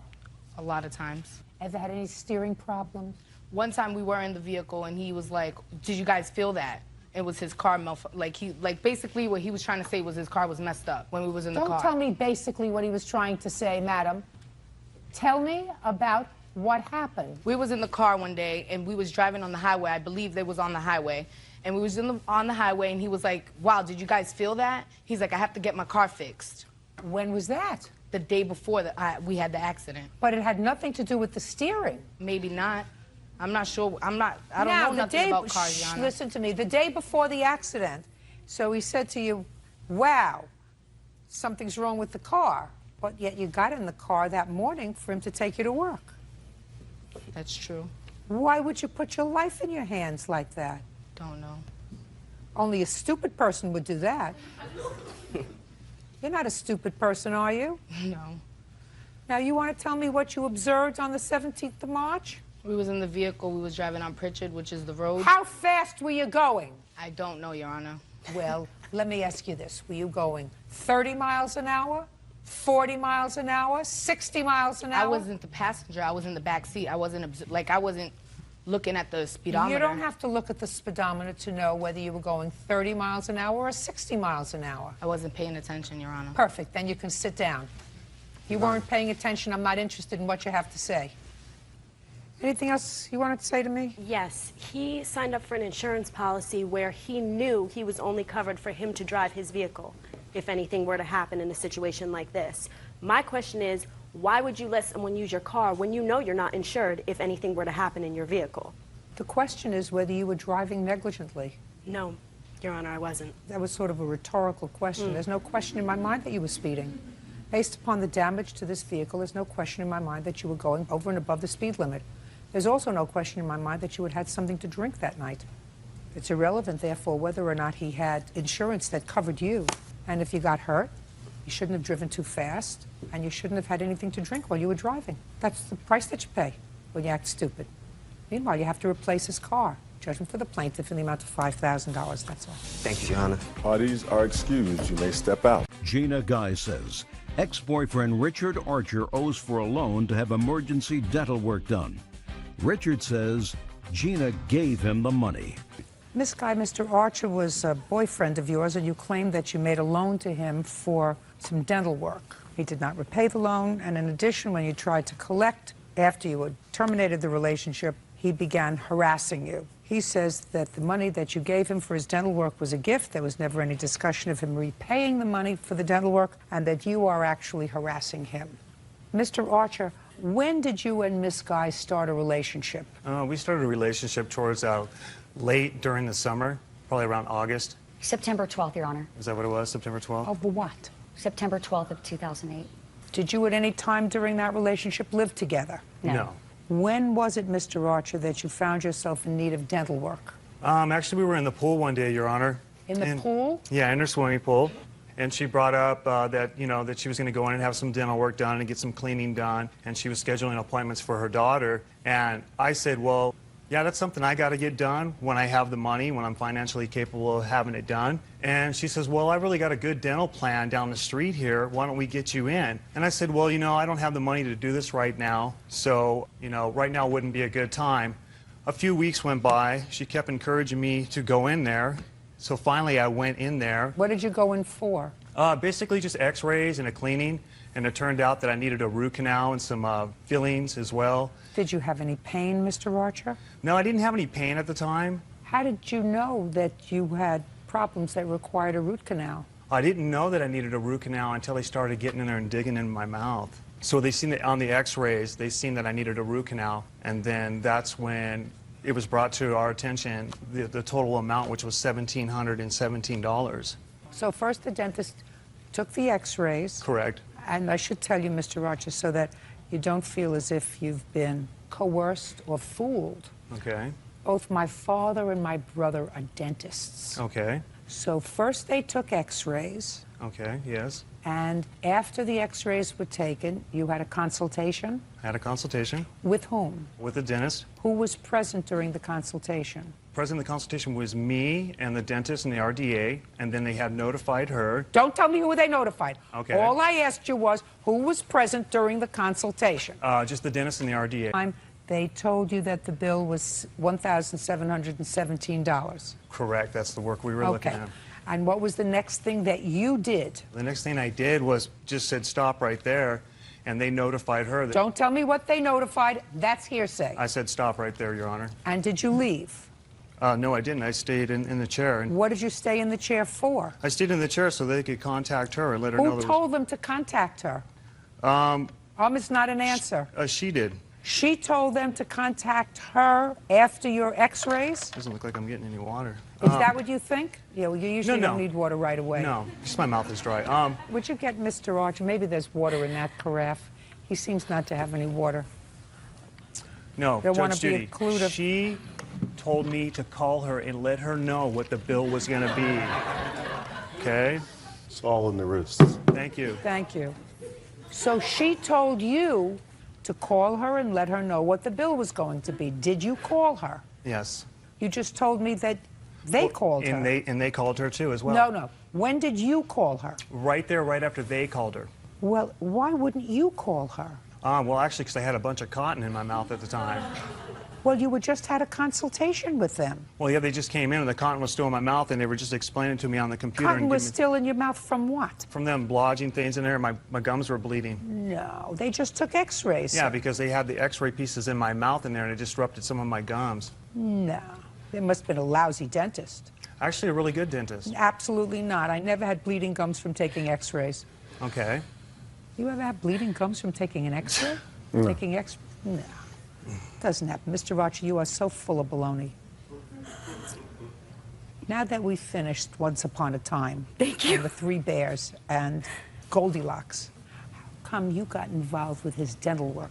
Because he was in the chair and was having the trouble that he had. What trouble was he having? Well, so far I haven't heard any, listen to me, Miss Guy. So far I haven't heard any trouble. So far I heard that he was in no pain, he had no money, and he went to the dentist. And they did x-rays, and they were going to do a cleaning, and they found that he needed all this dental work, but he was in no pain. So I want you to tell me, is that what happened? I can only testify when I came into the scene. He sent me a text message from the chair stating, they've got my mouth open, they said it's an emergency, I have an abscess.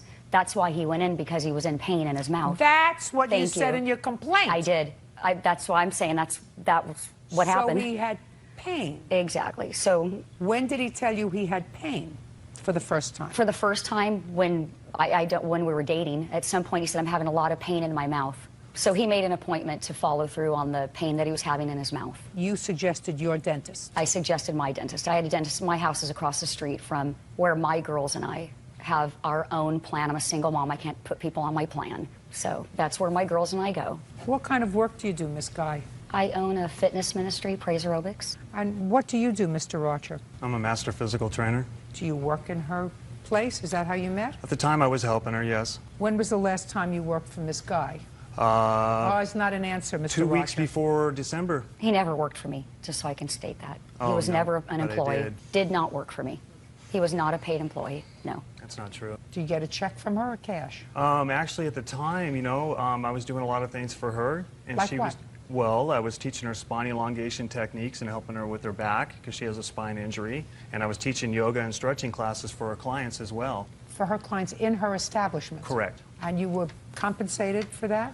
No, I didn't ask for anything, okay? She was helping me out with my mouth, and I also did other things as well for her, Like what? There was gym equipment inside her facility that needed to be tore down and repositioned and corrected, and there were multiple stations, and I did that. And are you telling me, sir, you told me once before that you worked for her. Work for her usually involves some financial remuneration. Okay. Are you telling me that you were not compensated for what you did? No, not cash-wise, no. Okay. Now, how long did you do all this work? Months, weeks? It was during the relationship. And how long did that last? 4 months. When did you go to the dentist? I probably went to the dentist in the second month of our relationship. What month did he go to the October 2nd, Your Honor. And you put the money on your credit card when he called you and said he had an abscess? Is that what happened? Correct. So, Mr. Archer, Yes. what you are asking me to believe is, as an old jurist Okay. and a dentist's daughter, Okay. that it was sheer serendipity that you went for x-rays Okay. and they found an acute abscess that Yes. required root canal on the spot and a post and crown. Just a second. I'm Okay. just asking. Okay, that I'm sorry. requires Go a ahead. yes. It was pure serendipity. Okay. Or no, I was in a little bit of pain, and we may have discussed that I was in a little bit of pain. Okay. Which one would you like me to believe? I went to do a checkup to see what was causing the pain. Ah, there we have it. That makes my job so much easier because it was not the baloney story you gave me before. When we air this segment, Okay. Mr. Archer, you're going to have to watch what you told me before. Okay. Because, you see, you are a prime example of if you tell the truth, you don't have to have a good memory. Okay. But if you don't tell the truth, you really have to have a good memory, sir, because otherwise I make you look like an idiot. How much okay. does he owe you? The dental bill's $2,000, but I'm definitely suing for more than that. I gave her $500. You gave her $500 for what? On top of the dental bill. What do you mean you gave her $500 on top of the dental bill? I thought it was a gift. 2 weeks later, I gave her $500 a gift. Yeah, right. Just a minute. Hold on a second. 2 weeks later, you gave her $500 for what? The bill. Don't look at me. Don't point your finger at me. 2 weeks. I'm looking at your answer. Okay. I don't see anything in your answer about $500. No, but I so did. But I did give it to her. For what? For the bill, to help her out, just like I was helping her out around the house as well, with her business. Like crazy. So it dropped it to $1,200, and now she's lying about it. Hey, listen. If you were honest with me to begin with and said to me, look, it was a loan, but I gave her $500. I don't owe her. Uncross your hands. Uncross your hands. I don't owe her $1,700. I gave her $500. Then we would be in business. You have given me 3 distinct stories. One you wrote in your answer. One you told me just a moment ago when I was about to enter a judgment for. But I gave her $500 for what? As a gift? You gave her $500 as a gift? You gave her $500 towards the dental bill because you owed her money for the dental bill. That's why you gave. That's why you gave her money for the dental bill. But I didn't borrow the money from her. Just because I hate liars. Judgment for the plaintiff in the amount of $1,700. That's all. Step out. Barbara Zeraldo says her granddaughter, 15-year-old Tasha LaChance, is responsible for overdraft charges on their linked bank accounts. Tasha claims her ATM card was stolen. Ms. Zeraldo, this is your daughter and her husband? Yes, it is. And this is your granddaughter? Yes, it is. Clearly, from what I've read, you adore your granddaughter. Mm-hmm. The first part of your lawsuit says that you loaned your daughter money to have your granddaughter's hair done for something and she didn't pay you back. That was a while ago. I'm not dealing with that because of the second part of your lawsuit. Because the second part of your lawsuit says that you opened up a bank account for your granddaughter. That's right, yes. And you put some money in it, and that bank account was linked to your account. Yes, it was. And you gave her a bank card. Yes. So that when she needed money for things, she could go in and take out some money from the bank card. Yes. And at some point, someone overdrew that bank account, and they charged the linked account, which was yours. Yes. And you believe that your daughter should be responsible for that because she's the child's mother. Yes, I do. Who asked you to open this account for your granddaughter? No one did. My daughter and her husband have gone through a lot of financial difficulty, and I know it's been very hard. So last September, I decided to open a bank account for Tasha so I could transfer money into her account when she needed it for things like lunch money or if she needed clothes or any emergency, as I felt she was at the age that she did need this extra money. Oh, that's very nice of you, Miss Zeraldo. That's just a second. Okay, sorry. That's lovely of you. Granddaughter, if you need money for clothes, you call Grandma. That's right. And I'll tell you to come on over, and I'll give you $20, $50, whatever you need. I want you to have it within reason. Yes. You live close by? No, we don't. That's why I opened the account. And How far away do you live? 35 miles. Not the other end of the world. How often do you see your granddaughter? Not as often as I'd like to. Well, I understand that not yes. as often as you like. How often do you see her? Maybe once every 2 months. Okay. Sit down, please. I want your daughter up, please. What happened to the money, Tasha? Part of the thing that your grandmother is complaining about, my dear, is that she didn't receive a satisfactory explanation. See how red you're getting? It's going to be all over after today. Now you're going to tell me how that money got taken out of your grandmother's account. Your grandmother and you are going to be friends after today. She knows she made a mistake. Well, if she doesn't know it, I'm telling her that she made a mistake by giving a 15-year-old an ATM card, access to money. I wouldn't do it. They don't know what they're doing. They'll go and buy drugs. They'll go and buy things that our parents have no control over. Ridiculous. How did the account get overdrawn? The night that... Look at me right here. The night that this must have happened, I was babysitting. And I lost my bank card on the Friday before that Sunday because I get off school early. Did you tell your grandmother you lost the bank card? No, because I thought maybe I would have found it or called the bus line and they might have found it or something. What else did you lose other than the bank card? Just some pictures and stuff that were in my wallet. Did you lose your whole wallet? Yes. The whole wallet? Yeah. Did you report the wallet stolen to anyone?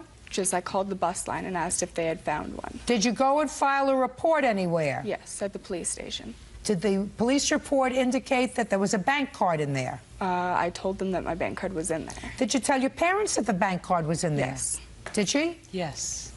Did you tell your grandmother that the bank card was stolen? No, because I didn't find out that somebody had done that to my bank, like maybe a couple days after. That's why you call her and say, please call and cancel the bank card. I called and canceled the bank card. You did? Yes. When? Sunday night, because I figured if I didn't find it, then somebody might have done something with it, so I didn't want When was the anything money back. taken out?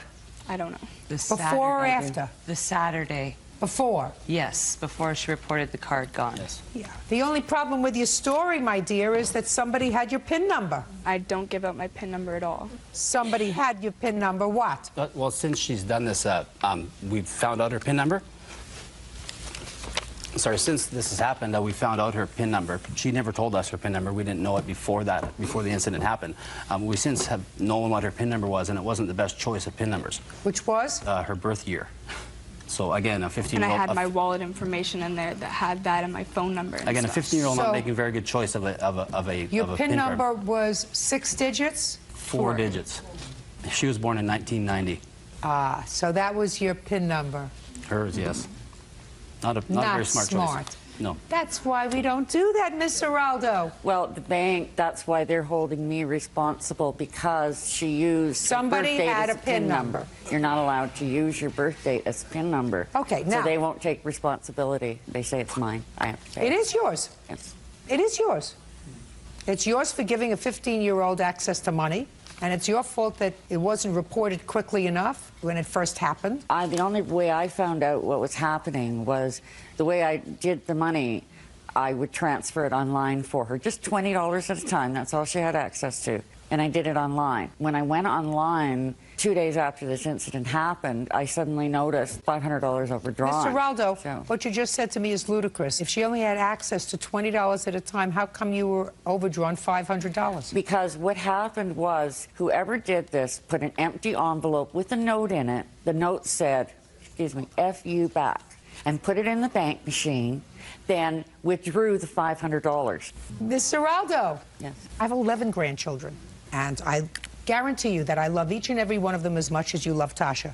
Yes. I wouldn't think of giving them a credit card at 15. No. I wouldn't think of giving them a bank account with access to money, because when they're 15 years old, they're stupid. They don't make good choices. No, you're right, they don't. I'm telling you right now that your mother is not responsible for this.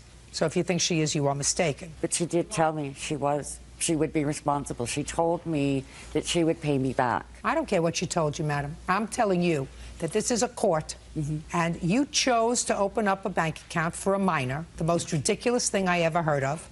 Ridiculous. But could I explain, Judge Judy, the circumstances surrounding it? You just told me. They were going through hard financial times. You wanted her to have some of the extras, and the best way for her to do that, you told me that. I listen. I absorb everything. And I'll tell you something else. If I ever opened up a bank account for one of my grandchildren, 15-year-old, and I did it between the two of us, my kids would be furious. But she didn't have access to my accounts, Judge Judy. There was no access to my accounts. They didn't have access to your account, but you're complaining about it. She overdrew that account, and they took it out of your bank account. Well, because an empty envelope was deposited in the bank machine. Miss Geraldo, yes. That's what happens when you entrust a 15-year-old who has friends, either her friends, or whatever. Whatever. Right? Right? Whatever. Cookie? Yes. It's not your daughter's responsibility. It's your responsibility. It's your responsibility for being a foolish grandma. But I was lied to so much. There was 3 different stories going on. I don't care whether they're 3 different stories. You're asking me to say that your daughter and her husband are responsible for something that either their daughter, her friends did, or that something happened where her wallet was taken and somebody else managed to get her PIN number from the information contained in that wallet. All very possible. Yeah.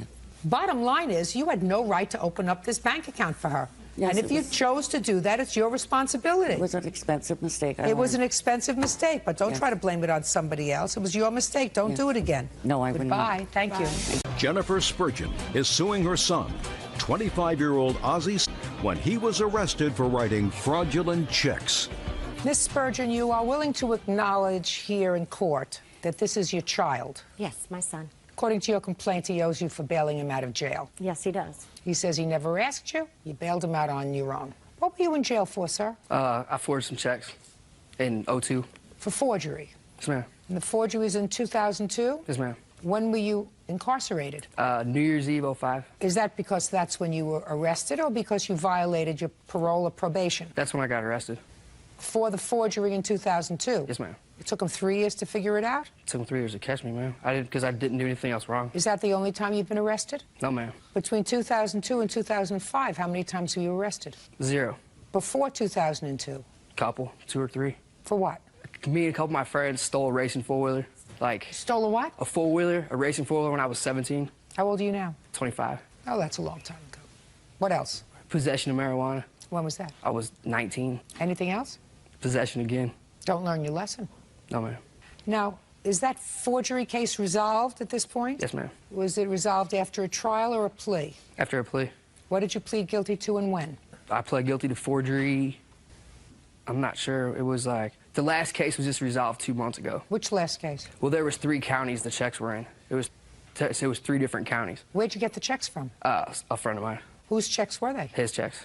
You stole the checks from him or he gave them to you? He gave them to me. To do what with? To get money. What were you using the money for? All kinds of different things. So it took whatever county was 3 years to figure out what was going on. So you were arrested December 31st, 2005. Yes, ma'am. What was your bail? In the beginning, it was $89,000. Was your friend arrested too? I don't have any idea. Why was your bail so high? Because of the amount of checks that there was. How much? I don't remember. Give me a ballpark figure. $1,500. How long did you spend in jail? 46 days. Was that the first time you had been incarcerated? For 46 days, yes, ma'am. More than a day or two? No. It was the second time. How long was the previous time you were incarcerated for a substantial period? A couple days, no. A couple of days? Yes, ma'am. So this was 46 days? Yes, ma'am. Did you like it? No, wasn't fun at all. How many times did you speak to your mother? Did you call her? Oh, yeah. You call her every week? Every couple days. What'd you talk about? Everything. How I was doing, how I was feeling. Was I learning anything? Was I going to do it again? My daughter. You have a child? Yes, ma'am. What do you do for a living now, Mr. Stephan? I run a concrete business. A what? Custom concrete business. Custom concrete? Yeah. You work all the time? Most of the time. You make a living? Yes, ma'am. You filed tax returns last year? Yes, ma'am. Good. How much did you earn? I don't remember. Ballpark. $35,000. Nice. And you only have one child? Yes, ma'am. Who do you live with? I live with my father. Still working the same business that you did last year when you were... No, ma'am. Making $35,000? No, ma'am. So you left a good business and you went into the custom concrete business? Yes, ma'am. So you must make more money? Yes, ma'am. Great. Love it. Now, it's one of the things you spoke to about your mother, how unhappy you were in prison? In jail? Yeah, of course. Did you discuss with her bailing you out? It came up time to time. How did it come up?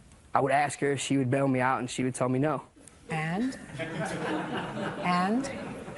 And? But look where you are. You're here. 46 days later, you're here. So how did it come about, sir, that you got bailed out? I finally made it to the last county that I was going to, and I made a phone call to my mom, and she had said... You made a phone call to your mom at the last county. Shh. We do everything my way here, because it's my playpen.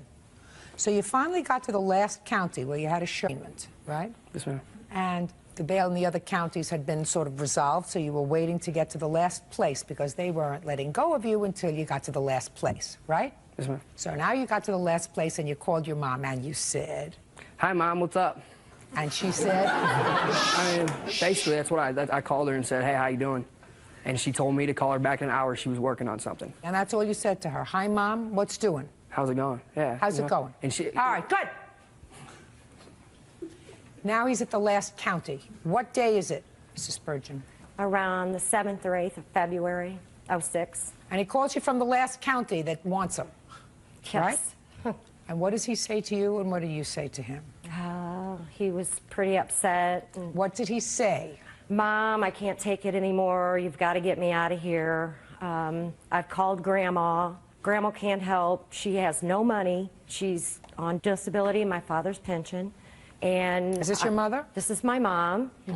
I told him that I couldn't get him out. I didn't have any kind of money. All I had was my credit cards. And he said? I got a friend that's a bondsman. If you'll call him, he'll cut us a deal. He said? Ozzy gave me the name of the bondsman to call. And did you call? I did call him, yes. And did you get a deal? $1,500 is not a deal when, you know, I didn't get to spend any of it. I had to give it away. Is that what it cost you to get him out? Yes, all totally. What's your mother's last name? McMullen. Would you step up, Miss McMullen?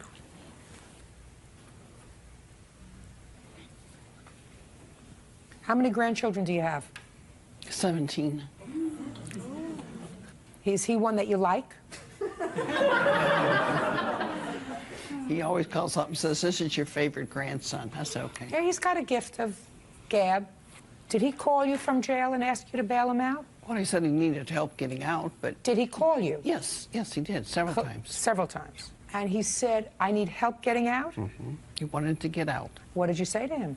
I can't help you. I'm on a fixed income, so I can't help you. And what did he say to you? I know. I guess he was fishing. How many times did he call you? Trying to see if he could get some money? 3 or 4 times, yeah. Remember calling your grandmother? Yes, ma'am. Did you ask her for money? Oh, yeah. Remember calling your mother? Yes, ma'am. Did you ask her for money? Yeah. Great, thank you. Now we got it. Now you can be seated. Okay, thank you very much. See, I knew you might lie about your mother, Mr. Stephan, but I knew you wouldn't lie about your grandmother. You made some payments to your mother on this bail. How many payments did you make on the bail? I gave her a couple $100. Just answer my question. I gave her a couple $100. $200. Yes, ma'am. Is that what he gave you? He actually paid it to the bonds company. How much does he still owe? When you paid off the entire amount? $1,350. Okay, so these are my questions, Mr. Stephan. When you forged those checks with your buddy and got some cash, whatever it was, $1,500, did you buy anything for your mother? No, ma'am. Did you buy anything for your grandmother? No, ma'am. Did you give your mother any money? No, ma'am. Did you give your grandmother any money? No, ma'am. Did your mother get any enjoyment whatsoever from the proceeds of your forgery? No. Did she know or in any way help you forge those checks? No. So that when you got busted for check forgery, this was owing solely to your bad behavior, right? Yes, ma'am. Why should anybody else suffer for your bad behavior? They shouldn't. Great. Judgment for the plaintiff in the amount of $1,350. Thank you, Judge. 22-year-old Brittany Bugbee is suing her ex-roommate, 21-year-old Amanda Lauderdale, for rent, damages to the apartment, and for painting her room purple. Miss Bugbee, the defendant, who was a friend of yours, moved into your home when you had a fight with your boyfriend, according to her, and he moved out. You needed someone to help you with the rent. Yes. She agreed to pay rent, and it is your claim that she left owing you money for rent, and she or her boyfriend caused some damage to the house. You want her to pay for the damage to the house, and you want her to pay the rent that she owes you. Yes, that's Ms. correct. Lauderdale says that she paid you rent for each and every month that she was living with you, that she caused no damage to your house, and that I think that there's a room color that you don't like. What's the room color that you painted your room? Oh, purple. Purple. And that the landlord doesn't like the purple, you're going to have to repaint that, and you want her to pay for that. Yes. How long did you live with her? From August, and I moved out November 1st. August what? I don't remember the exact August date. what? August 2nd. And you moved out November 1st? Yeah. That's not right. When did she move out? She moved out November 5th. That's not right. That's when you noticed. Just a second. How much rent were you supposed to pay? $650 a month. Did you pay $650 in August? Yes. Is that correct? No, and I have proof. I have see a the proof. bank statement here showing the check that Amanda gave to me, which was only $600. Can I see it? Yes. I don't believe I ever gave you a check. It was from your mother. It's towards the back. It's a check that her mother wrote to me for her rent. For $600? For $600. She said she'd give me the $50 later when she got paid, but she never did. Okay. So that's $50 for August. What about September? Actually, if you look through there, it'll show every month that I paid my rent for a $1,300 check, but it never shows any deposits of $650. That's not what I asked you. I said, did she pay? No, did I'm you sorry. pay September's Yes. rent? Show me. I always paid her in cash. I gave all my cash to Brittany, never asked for any receipts because at the time she was a very good friend and I didn't think we would end up here. Where were you working in September? I was working at Nordstrom. You work full-time at Nordstrom? Not anymore. So what do you do?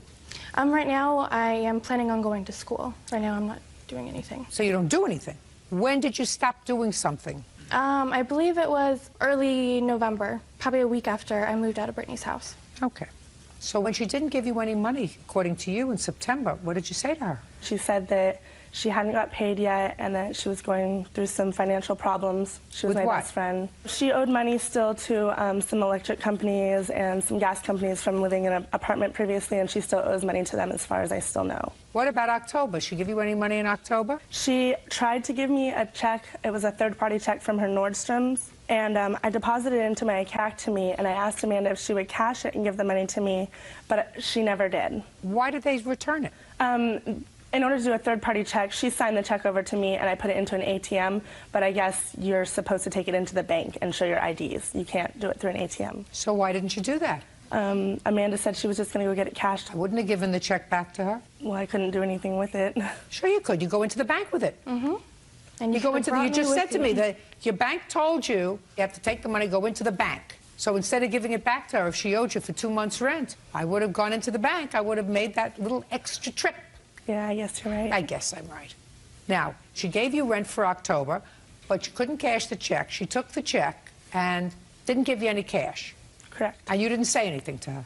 I asked her for the money, and she told me that she would be giving me the money for October and November on the 7th when she got paid. And that was the last I heard from her. Not true. Not true.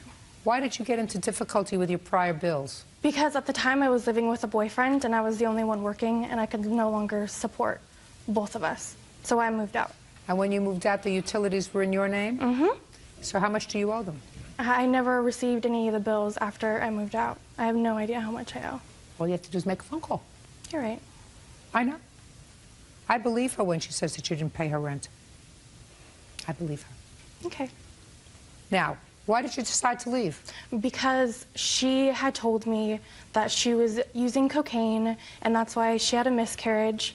And I just felt like her lifestyle was making me feel very uncomfortable. She was bringing home strange guys in the house all of the time, crying to me about all this stuff, and I couldn't take it anymore. I talked to my mom about it, and my mom said that it'd be a better choice for me to live with my mom instead of Brittany. That's not true. I don't do drugs whatsoever. I don't bring strange men home, and that's so false. I don't know how else to put that. Who are you?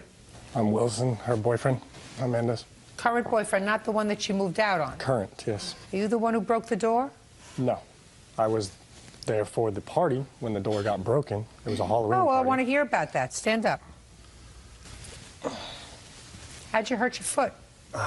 Slipped off some stairs. Where were you? At a friend's house. Party? No. Just hanging out at his house. Had a couple stairs in the front of his walkway and just slipped down one of them. Twisted the ankle real bad. You can take the crutch with you if you like. No, I can stand it. Great. You get no sympathy from me for doing that. You understand? Don't ask for it. Okay, tell me about this party when the door got broken. Halloween party, obviously. I was at work until about 1 o'clock in the morning. Got there about 1 o'clock, and it was kind of out of control. There was a dancing area, and by the door that got broken, someone opened up the door really fast. It had little glass sections in the door. Somebody swung it open and smacked, the window broke. Brittany was trashed out of her mind. She had no idea what was going on. And that's what happened. Now I I'll saw hear your everything. story. All right, we were having a Halloween party, and a bunch of our friends were there, both of our friends. And shortly after Wilson showed up, one of his friends slammed the door open, and I was upset, and I said, Amanda, Wilson, make sure you get his phone number. And Wilson and Amanda both said, don't worry about it. It's Wilson's friend. We'll take care of it. They never did, and so now I'm suing for the amount. You're not suing them. Well, Amanda said that she would make sure that it was taken care of. Well, listen, you can't rely on that. Amanda hadn't paid you rent in 2 months, according to you. How could you rely on her saying, I'll take care of it? It's true, yes. I don't believe you. Let's talk about the purple bedroom. Did you let us paint the bedroom purple? Yes, I did. Well, then you deal with it. It's very dark. It's going to take 2 base coats to cover. And I would start, She did Miss a horrible Bugby, job. I'd start. Okay, Ms. Lauderdale, you owe her $1,300 in rent and another $50 from the first month. And the next time, if you pay somebody rent, you pay them by check and get a receipt, just like you did the first month that you were living there, paid by check. Do you understand? Very good. Judgment for the plaintiff in the amount of $1,350. That's all. Juliet Basasio is suing her ex-boyfriend, Omar Pierce, for unpaid rent and a security deposit. Omar says Juliet is angry that he went back to his wife. Ms. Basasio, this very unhappy gentleman who's standing next to you, Mr. Pierce, used to be your boyfriend, Yes. even though he was married. And you have a child together. Yes. Mistake number 2. And it is your claim that the two of you leased an apartment for 6 months because you claim Mr. Pierce wanted to move out of your parents' home where the two of you were living with your baby and have a place of your own. You signed the 6 months lease. He didn't really hold up his end of the rent, which you had agreed to, and then he moved out, leaving you stuck with the lease. Mr. Pierce says that you couldn't rip him from the heart of his wife and 2 sons, and that he decided to go home, and that he paid rent while he lived there, right? Yes, ma'am. Did I explain your position, sir? No, I don't owe any of the money. What? I don't owe any money. Oh, this is going to be harder than I thought. When did he live in your parents' house? The first time he moved in was in May. Of 2006? Yes. How old is your baby? He's 2.5. He'll be 3 in October. Is that your only child? Yes. Why would you have a baby with somebody who's married? Because he lied and told me he wasn't married. He told me he had just separated and he was divorced from his wife 6 months prior to when I met him. He said he was separated or divorced? The same difference. He said... No, it's not the same difference. Separated is not divorced. At first, he didn't have a wife. I would have never went with him if he told me that he was married. And when did he finally tell you he was married? He never did. He never told me that he was married. I had to find out from his wife that he was married. And it was after I had my son. Was he living with you? No, he wasn't. Why wasn't he living with you? I don't know. Did you ask him why we're not living together? No. Did you ask him why we're not married? No, he knows that I wouldn't want to marry him. I told him, I don't want to get married. Why do I need to get married? If I live with somebody, why would I need to get married? Well, why if you're fighting with somebody? You're right, you shouldn't marry somebody you're fighting with, right? You also shouldn't make a baby with them. That was before I found out that he was married. What difference does it make if he's married or not? If you don't want to get married and you're not getting along with him. We were not fighting before that. Everything was fine before that. There was no fighting or nothing. You mean everything was fine until you got pregnant? Yes. Well, he was okay up until the month I had my baby. What kind of work do you do? I'm a receiving clerk. Where? I don't want to say. In what city? In San Marcos. How long have you been a shipping clerk for the company that you work for now? Close to a year. And before that, where did you work? Oh, I didn't work. Huh? I didn't work. Oh, I did work, but in numerous places. What kind of work does the plaintiff do? I work in the emergency room. What kind of work does the plaintiff do? She works in a hospital, I guess. What do you mean you guess? Why I see her go there. I mean, yeah, she works in a hospital. Excuse me, I don't want to be... Yeah, don't be a smart aleck, sir. You know, you're having trouble just keeping your head above water here. And what prompted you to decide to get an apartment with him? Because now you're living with your parents and your son, right? Everything is nice. The baby has some stability, live at home, so he's got grandparents, nice. Now you know he's married. And he says, let's get an apartment together. He's the father of my child. I'm going to give him a chance. If I'm going to want him in my son's life, I'm going to give him that chance. He told me that he was in the process already of divorcing his wife. 2 weeks before we signed our lease, before we were going to move in together, he told me that his divorce was going to be final. That obviously So you was signed the not true. lease. Can I see the lease, please? Yes, you may.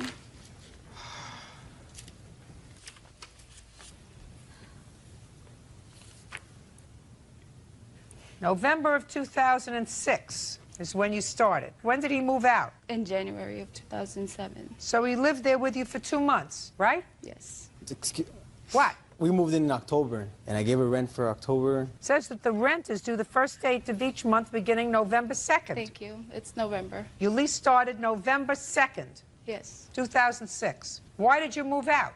I went back with my wife and kids, went home. You went back with your wife and kids. Well, what you expect her to do with this apartment? Well, she told me before you even moved into the place that I can go back to my family, go back to break the lease and go back to my family. Just a second. She what? Say it again to me. She told so me- I believe it. She told me that I can If it didn't work, I could break the lease. And go back to your wife. Yes. Those words never came out of a woman's mouth. Thank you. Thank you. Thank you. Not her mouth. Thank you, especially Not with just somebody with a kid. Just a second. Don't. Look at me. Those words not only didn't come out of her mouth, they didn't come out of any woman's mouth in history. If it doesn't work out between us, you can break the lease and go back to your wife. Yeah, because she knew how I felt about my wife and her. What, are you crazy? Why did you sign this lease, Mr. Pierce? Because I wanted it to be free. I thought it was going to work out between me and her. Because what? I wanted it to be free. I wanted, because we would have fun. I thought it would be, work out between me and Juliet. So you wanted to have fun. You couldn't have fun in her parents' house. We agreed to move out so we could be together. You wanted to be free. Yeah, well, you wanted to be able to drink and smoke and do what you wanted to do and have a good time. You couldn't do that at her parents' house. And her parents probably looked at you like I'm looking at you and saying, why? I raised this nice girl and she brings me home a bum. Why? What happened? Mr. Pierce, you have a responsibility to pay her for the remainder of the lease, your half. Do you want me to explain why to you, sir? No. No? Well, because I don't owe her any money. When I stayed there, she said that it was okay, because she knew I had to support my other kids. You know, when I was a kid, my grandmother used to tell me that, God one day God gave you a heart, one day a soul, one day you got a brain, one day you got... It was absent. He was absent. You picked the wrong day to be absent, Mr. Pierce. Listen to what I'm saying to you, sir. You have 3 children. You made 3 children. You can't afford to have 3 children. You probably can't even afford to take care of yourself. So you have to find some other hobby other than having children. That's number 1. Number 2, sir, look over here. You signed a lease. That has meaning. Whether you pay taxes or not is not my issue. Signing this contract is my issue. Do you understand, sir? Yes. Signing this contract obligated her to pay this rent. Now, if they can't come after you because they can't find you, that is a problem. Do we understand each other, Mr. Pierce? Yes, ma'am. You understand me loud and clear now, Mr. Pierce? Yes, ma'am. Good. I'm glad now we understand each other, sir. So when you sign a lease for 6 months with the mother of your child and take her out of a home where she's living relatively comfortably, rent-free, and then you get an epiphany and want to be near your other baby's mother, that doesn't mean you are absolved from paying her for the rent. Do you understand, sir? If Uncle Sam can't find you, I can. Do we understand each other? Yes, ma'am. Very good. The rent is $825. According to your complaint, he was supposed to pay $400. $400 times 4 equals $1,600. That's for the 4 months remaining on the lease after you moved out, sir. Do you understand? Yes. Goodbye.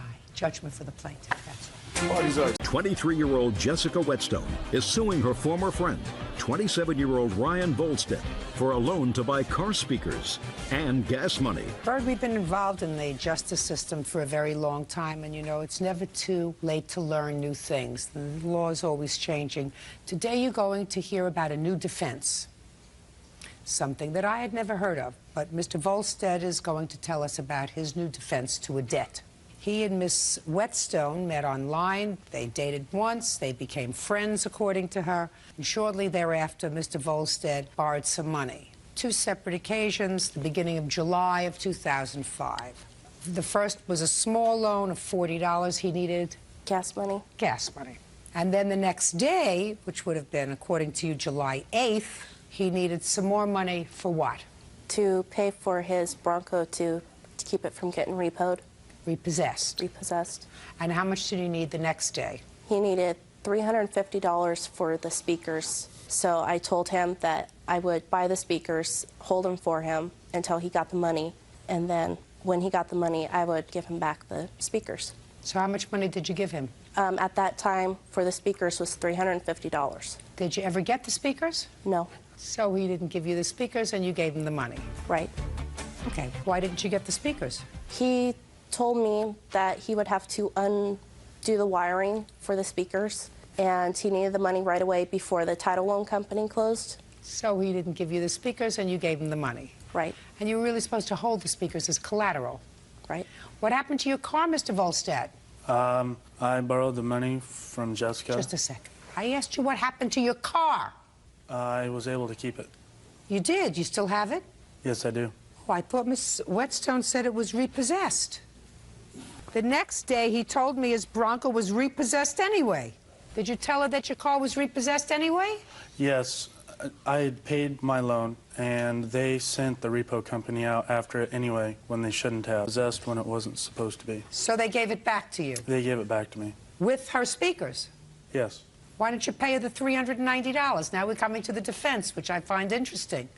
Well, we had agreed that I asked her, give me a week, I'll be able to get my speakers unwired so I don't have live wires. This we're talking July, sir. And with my work schedule, it was getting me home very late in the evening.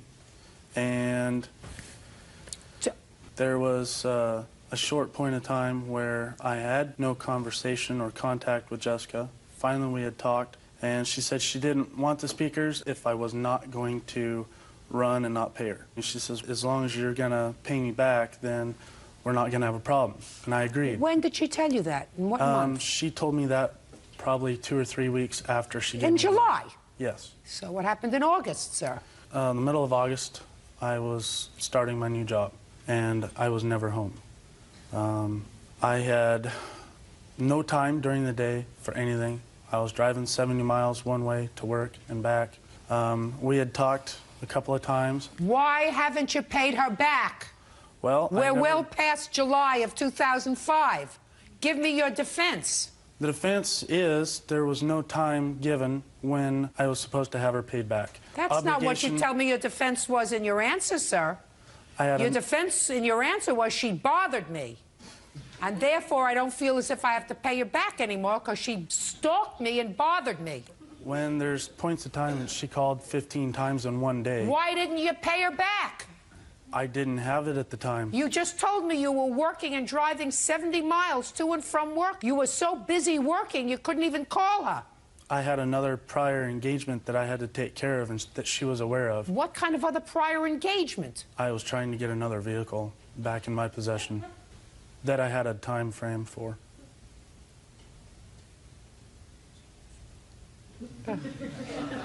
Listen, hold on to your money, right? Hold on to your money. Mr. Volstead, you have a counterclaim. Your counterclaim, I'm going to give you exactly 30 seconds to tell me about what your counterclaim is, unless you want to say, Judge, I don't want to go forward with this harassment counterclaim. Upon a week after... So you want 30 seconds? Yes, then you please. better talk faster. After she told me there was a certain date she wanted the money or she was going to take me to court, I told her I didn't have it right then to give me another 2 weeks. She said, if you don't have it by this date, don't come by my house, don't send any correspondence to my house, talk to my family or friends, or I'll nail you for harassment. At that point in time, I figured, okay, well, if that's what it's going to cost for the friendship, be it. What's your lawsuit about? Within a week after that conversation, I had 4 tires on my vehicle with all the air out of them. I had to have the tire company come out and blow the air. So what? What does that have to do with her? I figured that was one of her last marks for revenge. Who cares what you figured? Do you have any proof of that? No, I do not. So what are you bothering me for? This is a court. What else? I got fed up with her trying to harass me every single day, calling me a liar, almost getting me evicted out of my apartment after I already made amends with my landlord, with my neighbors telling me that I have someone beating on my door late at night until they woke up.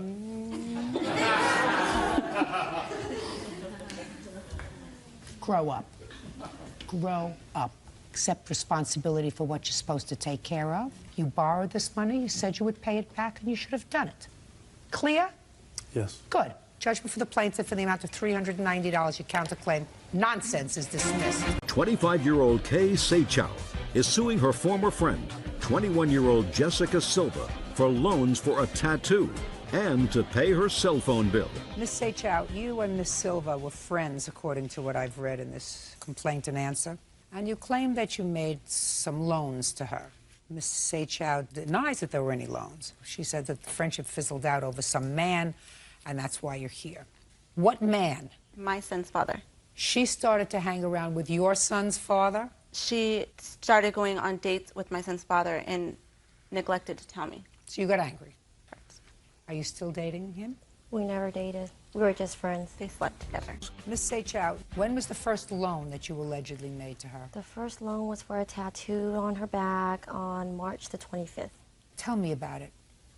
We wanted tattoos, so we went to the tattoo shop, and she picked one out and I picked one out, and we both wanted to get it done, but she didn't have the money. So she asked me if I could pay for it, and I said, yeah, and then I'll just have her pay me back later. So we agreed, and then we both got our tattoos. No. She acknowledges in her answer that you paid for the tattoo, but she didn't say that that's how it happened. No. What had happened was me, her, and another friend of ours, we all wanted tattoos.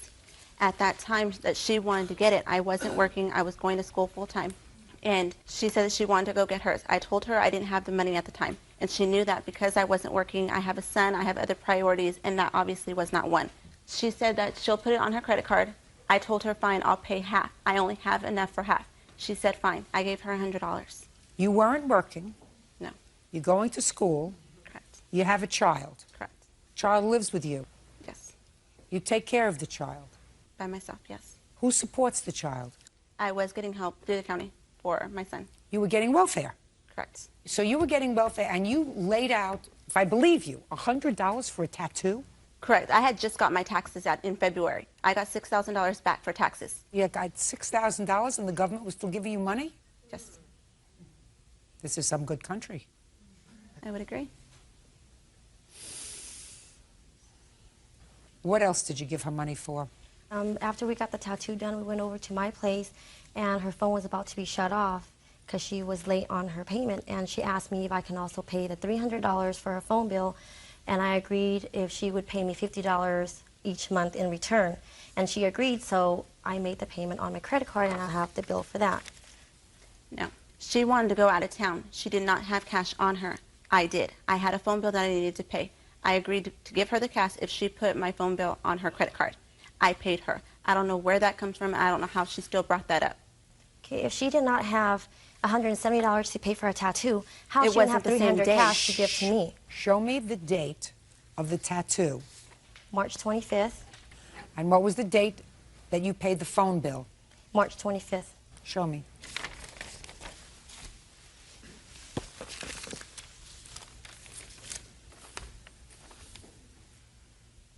No. You got the dates a little bit wrong. Tattoo time, which is where you had your tattoos, was the 26th of March, the day after you laid out the $300. So first, you paid for her phone, and then you paid for her tattoo. When did you have a falling out? It was, I believe, about June when she found out who the father of the baby was. And then she introduced me to him, and then we... Months later, between March and June, did she pay any money towards this alleged loan? She paid just little here and little there. And the reason how she was able to pay me back about $100, $150 was because I was doing laundry at her house. And each month I was giving her $25 to do laundry. Instead of giving her the money, I would deduct it from what she owed me. Do you keep records of this? I kept records of it, but then each time when I write it down and then my 3x5 cards get filled, I throw it out and then I start a new one. Madam, how am I supposed to guess how much she paid you back if you don't know? I don't have the other paperwork. That's well, why how I'm am only I getting supposed what to I know? have. I'm suing her for $500, and that's what's on there. Well, that's maybe what's on here. But that's not what, even if it was a loan, that's not what she owes you. So there's another agenda here, because when you have a loan, you keep records. The next time you make a loan to somebody, you write it down. Yeah. And you keep records. And you give them a receipt if they pay you back. You keep a book, let them sign in the book. Otherwise, you come to me, and what you're asking me to do is guess. Guess how much, if anything, she owes you. And I refuse to do that, because I have a sense that this is more about this friendship and this guy than it is about anything else. Well, she agreed to pay me back. You don't know how much she owes you. That's how much she actually owes me, because I kept records, and that's no, how you much didn't. she owes You're making it up as you're going along. I wouldn't lie. Put a period. Move on. You loan somebody money, keep records, keep a ledger. Not, I don't have any records because I put it on a card, and when it gets filled up, I throw it out. What's the point in keeping cards if it gets filled up and you throw it out? This is a precise place that we're at. We're at a court. So if you make a loan to somebody, It's your responsibility to keep records. It's not my responsibility. It's yours. You got it? I understand. Parties are excused. You may step out. 19-year-old Brittany Mimsgray is suing her former friend, Samantha Gilmore, for the return of money she paid to go on a cruise. Samantha says Brittany backed out at the last minute. Miss Mimsgray. Yes. Miss Gilmore was a friend of yours. You had been friends for a long time, according to what I read in Yes. your complaint. A group of girls decided to go on a trip. Where were you going? We were going on a Mexican cruise. For how many days? A week. And what was the cost to each girl? It was $325 each. Very reasonable for a whole week. Yes. Do they feed you on this trip for $325 for a week? I actually don't know. I didn't go. Do they feed you? Yes, they do. In any event, you paid Miss Gilmore your $325. Yes. She was making the arrangements. How old are you? I'm 19.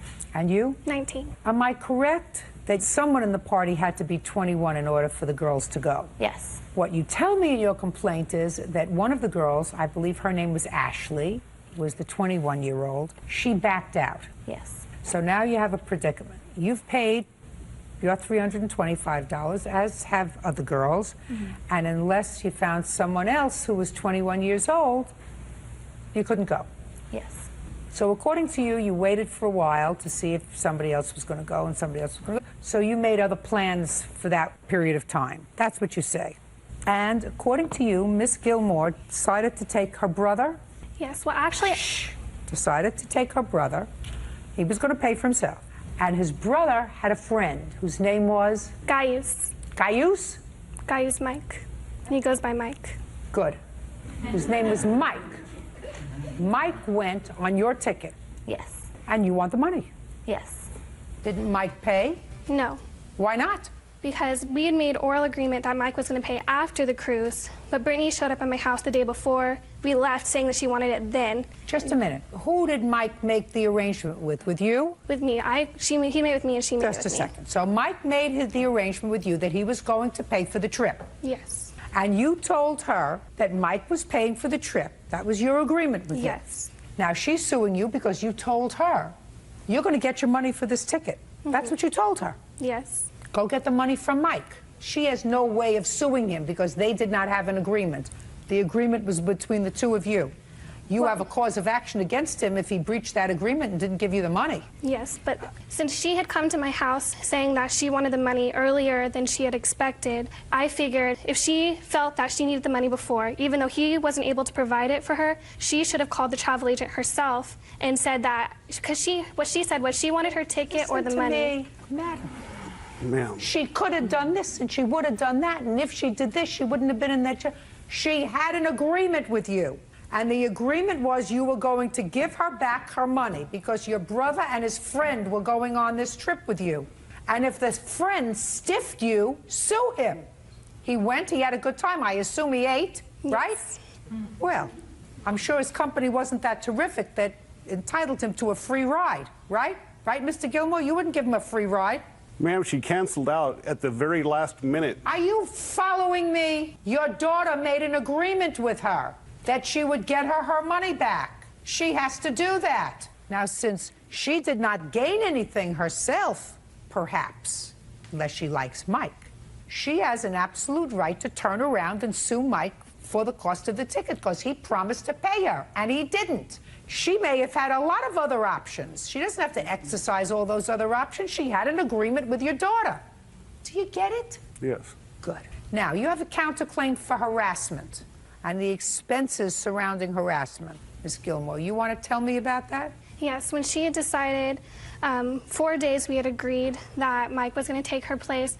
We had made the agreement that he was going to pay after, and she kept constantly calling saying that she wanted the money earlier, and I told her that I didn't have it and that Mike hadn't given it to me, and she kept calling me, harassing me, and showing up. She showed up at my house the day before saying she wanted the money or the ticket, and the option was that she could call the travel agent and say that she wanted her place back because I didn't have the money. So? So she was constantly calling me, and then after she had left our house, she had called her our mutual friend who also went, inquiring about my car, wondering where my car was going to be where we went on the cruise. And I just bought a brand new car, so I was wondering why she wanted to know where my car was. Just a second. How do you know Brittany called your friend? My friend, the one who went on the cruise, told me. Well, you can't tell me that, madam. That's hearsay. Okay.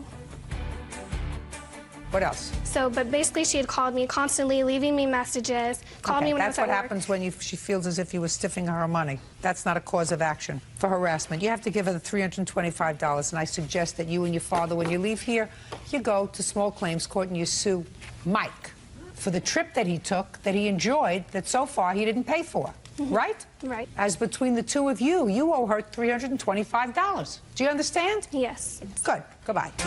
Jennifer Day is suing her ex-boyfriend, 24-year-old Spencer Fenimore, for breaking a lease. Spencer claims there was no lease to break.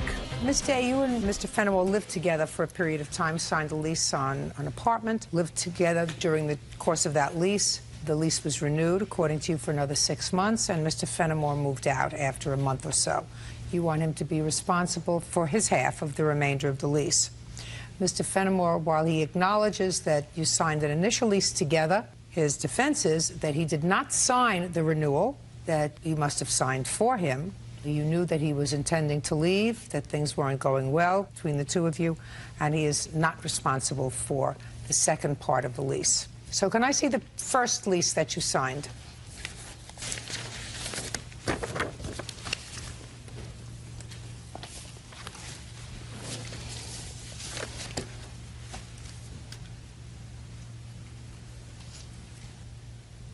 When did you move in together?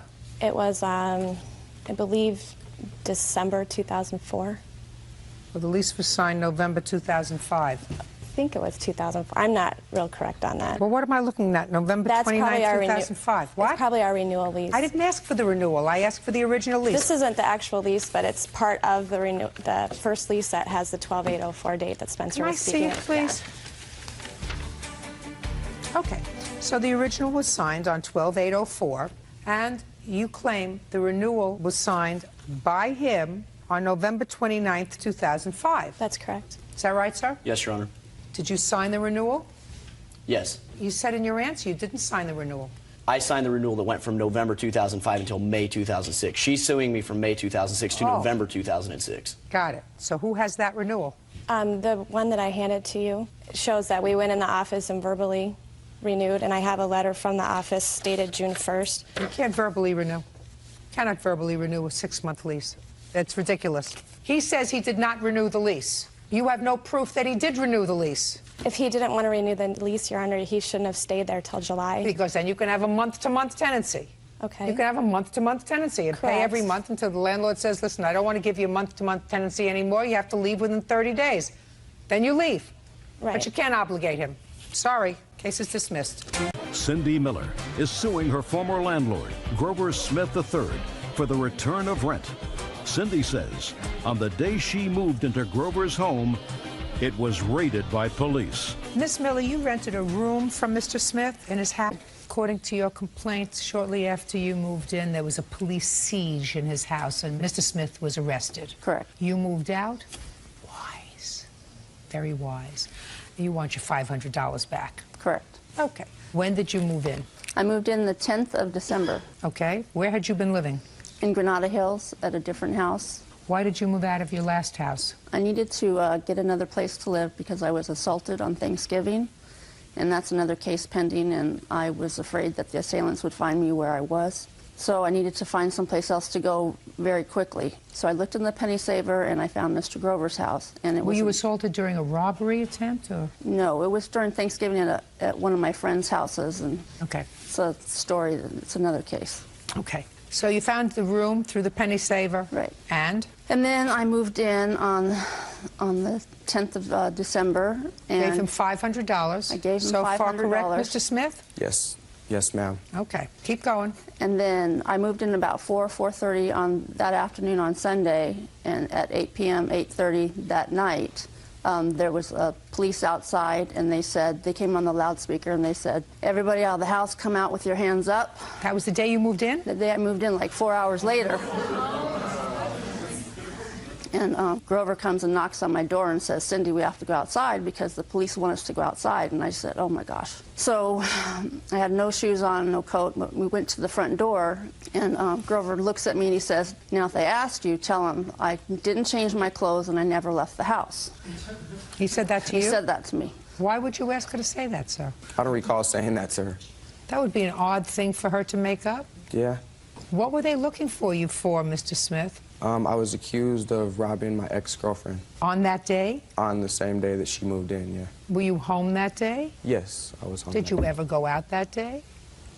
Just one time to the backyard. That's about it for a little while. How Do long? some yard work. How long? Maybe 15, 20 minutes. Other than that, you were home all day? Yes. Was he home all day? No. So, you were all made to come out of the house. You weren't totally dressed when you came out of the house. When did you move out? I didn't move out for a week because I didn't have a place to go just yet. I called my brother that night after the police let us back in the house, after a big ordeal with the police handcuffed me. I had to raise They handcuffed you? Yes, I had to go out. I had to go out of the house with my hands raised, with the guns pointed at me. And he was yelling at the police saying, you know, sir, don't make me come out of the house because I've been shot before by the police. And I was like, oh my gosh. So then they handcuffed me and they patted me down and made sure I didn't have any weapons, and they made us stay outside for like an hour. When did you ask him for the $500 back? A few days later. And what did he say? No.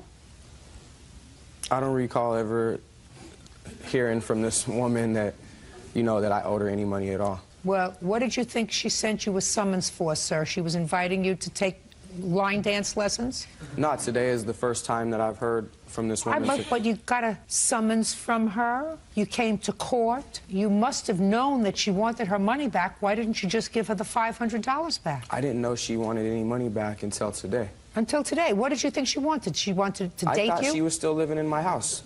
She still lives with me. To my knowledge, she still lives there. What do you mean? So, you could have fooled me. I've been gone an awful long time. She's lucky that I'm not countersuing her. Just a minute. Are you telling me she still lives in your house? Yes. I've gotten no 30-day notice, let alone no 3-day notice. I don't care whether you got a 30-day notice, a 3-day notice, or a partridge in a pear tree, sir. Did she live in your house? Yeah, she lived in my house. And was she sleeping in your house? As of December 10th. Oh, get out of here, you idiot. Oh, listen, if I could fine you for stupid, I would fine you for stupid. Right now, all you owe is $500. Judgment for the plaintiff. It was the amount of false arrest. $500. That's all. Step out. Desiree Loire claims ex-boyfriend Anthony Tatum owes for unpaid rent from their shared apartment.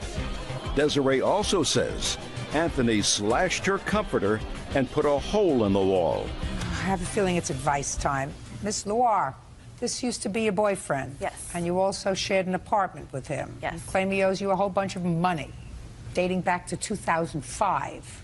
You do know we're in 2007 now. Yes, I do. Mr. Tatum says he owes you nothing. Yes, ma'am. Nice-looking couple. How old are you? 21. And you? 22. And you moved in together when you were 19 and you were 20. Correct.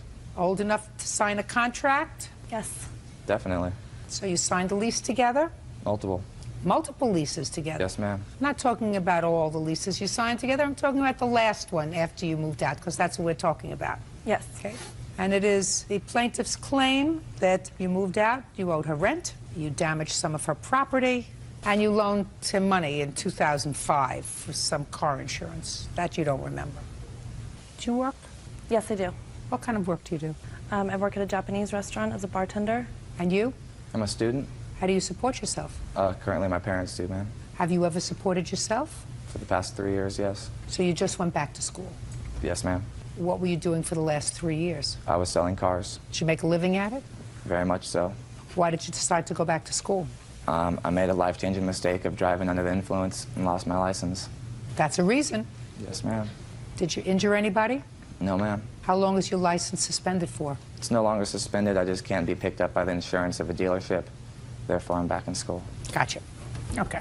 That was life-changing. Very much. Learned a life lesson. So I'm going to give you both another one. Don't ever move in with somebody and sign a lease together. Single people who want to try living together should always get an apartment that each of them can afford separately. Isn't that a smart idea? Absolutely. So that if it doesn't work out, somebody says, this is my apartment, that was our agreement, you leave, I can pay the rent all by myself. Of course, I understand that by saying this, I will probably lose 40% of the cases that I try each year, but I'm willing to make that sacrifice for the purpose of the common good. Right? You will not lose a single case. You know, he says that because nobody's going to listen to me. But if they did listen, there's a certain wisdom in what I say. Yes, it is. That way, 2 people wouldn't be homeless, 2 people wouldn't have their credit in the toilet, 2 people would not have to go back to mama or whatever. You would be able to separate and say, it didn't work out. So you signed this lease together when? In September of 2005. And when did you move out, sir? October 30th of 2005. Are you still living in the apartment? No, I'm not. When did you move out? February of 2006. So you only stayed there for a couple of months? I was there for 6 months. November, December, January. You stayed till the end of February? September to the end of February. I'm not talking about September. He left in October. Did you pay October's rent? Yes, ma'am. No, he did not. Well, I don't know that. How do I know that? 2 years ago. Let's talk about November, December, and January. 3 months that you lived there, that he lived with you there for those 3 months. Nobody. I lived by myself. He refused to sign off the lease, so I was unable to. You say there was somebody else living in the apartment? Yes, ma'am. Her friend Tracy, who is also my friend, and her witness's friend moved in at the beginning of November. How do you know that, sir? Because I went over there and she was living there. You went over there when? To get the rest of my stuff at the beginning of November. How do you know she was living there? Because my friend was her boyfriend at the time and he was also going over there. That's completely untrue. Did she stay there? She stayed there occasionally. If we would. How occasionally? A couple nights a week. If we went out, she'd stay over. But no, she did not pay rent. None of her things were there. Well, you should have. How to pay rent? How many bedrooms in this apartment? 1. Where did she sleep when she stayed over? In my bed. So? Well, I don't think someone who stays 2 nights a week should have to pay rent. Why not? I guess. Was it your agreement with him to move out? I asked him to move out, yes, because then you pay the rent. Not paying rent. Then you pay the rent. Well, he should have signed off the lease, which he refused to. And what did you do? I couldn't do anything. He wouldn't sign off the lease. He kept threatening to come back and get the copies of the keys so he could come in and... Madam, where were you the last 2 years? The last 2 years, I've had my own apartment and house, and I've working and going to school. I mean, but where were you in the last 2 years? If you moved out in February of 2006, now we're talking about a year ago. Yes. Where were you in this last year? I was trying to collect money from him, but... But he weren't collecting. He didn't give you any money. Exactly. I couldn't. Well, then why didn't you sue him in March, April, May, June, July, August, September, October, November, December? Why? I was trying to be understanding of his situation with his car and everything like that, and he couldn't hold a job, so there's no way that he could give me any money. What made you stop being understanding? Well, because I'm just tired. It's ridiculous. You lived in the apartment with sometimes Tracy? You pay the rent. What else? He damaged my property, my couch, and stabbed my comforter. Forget the comforter. I'm not interested in the 2-year-old comforter. How did he damage your couch? He poured beer and dip spit all over it. When? On November 21st. That's not true, ma'am. You have a witness to that? I do. Go ahead. On the day of November 21st, Desiree called me crying. I got over there. There was a gigantic hole in the wall when I walked in. The entire living room was trashed, stuff everywhere, food thrown around. Where was he? He was nowhere to be found. Well, so you didn't see him do anything? He was there that morning. He was there that morning. Just a second. You didn't see him do anything? No, I didn't see him do anything, but the people that had stayed the night prior to that had seen him come over in the morning. Goodbye. Thank you. You have that Mr. Tatum was the cause of any damage to your property. Well, because he called me screaming after he did it. What did he say? I can't believe you had those guys stay the night. What guys is he talking about? We had been drinking at my apartment. I had friends stay the night. How many friends? 2. They had slept on the couch. And that's when he came over that morning to get his things. Yes. And he freaked out. How do you know that? Well, because they told me they were there. And then he came in with a tire iron and hit the wall. What? and poured everything on my couch. couch. You have absolutely no proof that he did any of that. And if you have two friends that you allowed to sleep at your house after they were drinking who witnessed him do it. They didn't witness him do it. They witnessed him come in and make a scene, and then they left, and then he came back after that. He told me. I talked to him on the phone afterwards. Did you ever acknowledge to her No, that ma'am. you destroyed her property? No, ma'am. Time to move on. Time to move on and get over it. Do you understand? Yes. This is a court, not nonsense. Case is dismissed. That's all. Bye-bye. Nina Taylor is suing 25-year-old Amanda White for taking back a 1998 Ford Contour she donated to her. Amanda claims Nina misappropriated the donation. Miss White, according to what I read, you gave Crystal a car. Yes. So you gave it to her. Yes, ma'am. As a gift. Yes, ma'am. When you gave Crystal the car, her mother invested money to have the car fixed. Then, according to Miss Taylor, you took the car back. Yes, ma'am. And she wants the money that she invested in the car because you took the car back. So now I have to figure this out. Which one of you two ladies is Crystal? Me. Crystal, stand up next to your mom. When did you give Crystal the... Late July. What kind of car was it? A Ford Contour. What year? 98. How many miles did it have on it? Approximately 200,000. Okay, so it didn't have much value to it. No. And why did you give her the car? The whole purpose, I paid the car off, and I said that when I get a new one, my whole point of not trading the car in was to give it away to somebody who was in need when I Fine, found so you that gave it to person. Crystal? Yes. And how did you know her? We worked together. Why did you take it back? We were waiting for a title to the car because I had a lien. I had trouble getting the title because of the lien. Miss Taylor contacted me right before I got the title, and she told me that she was suing me. She did not want the title at that point. She wanted the money that she says that she put into it. So I told her that I wanted receipts and I wanted to verify with my mechanic. You have the car? Yes. You just give it back to Crystal. That's not true. Just a second. Listen to me. Perhaps Miss White didn't understand, so I have to explain the law to you. When you give a gift, you cannot give a gift with tentacles. You don't have the right to say, well, I'm giving it to you because I want to give it to somebody who's needy. But then if you do something with it that I don't like, I'm going to take it back. Well, it's the whole idea that I was being sued. If I'm being sued for $2,000, prove it. She didn't want it. Very She good. didn't want the car. She didn't want the title. I told her I have the title. Oh, fine. Well, just give her the... Just listen to me. Just give her the title. I would. At the door, at her Just door. a second. I Listen went to to me. her door and told her I Perfect. had it. No, that's not true. Yes, it is. Just a second. Listen to me very carefully. You're not entitled to any money. You're entitled to the car. Period. End of discussion. Do you understand? My question is now, do you want, Miss Taylor, this is your lawsuit, do you want the car? No. Then your case is dismissed. Why is that, Judge? Because you are not entitled to the money. You fixed up the car. You're entitled to the car that she gave you. It was a gift. It was an unconditional gift. She gave it out of her heart because she wanted to give it to somebody who needed a car. You took it upon yourself to fix the car. You fixed it. You invested money in it. But the car wasn't free. The title wasn't free. She just It got is now free. She just got it free and clear. She didn't have it in August. Now she has the title free and clear. Do you want the car or nothing? Do you want the car or nothing? The car, I mean, I put money into the car. I mean... Do you want the car or nothing? Car. Good. Take out the title. You'll take care of signing it over to Miss Taylor. Fine? That's fine. Good. Bird, have him sign over the title, please. Okie dokie. Perfect.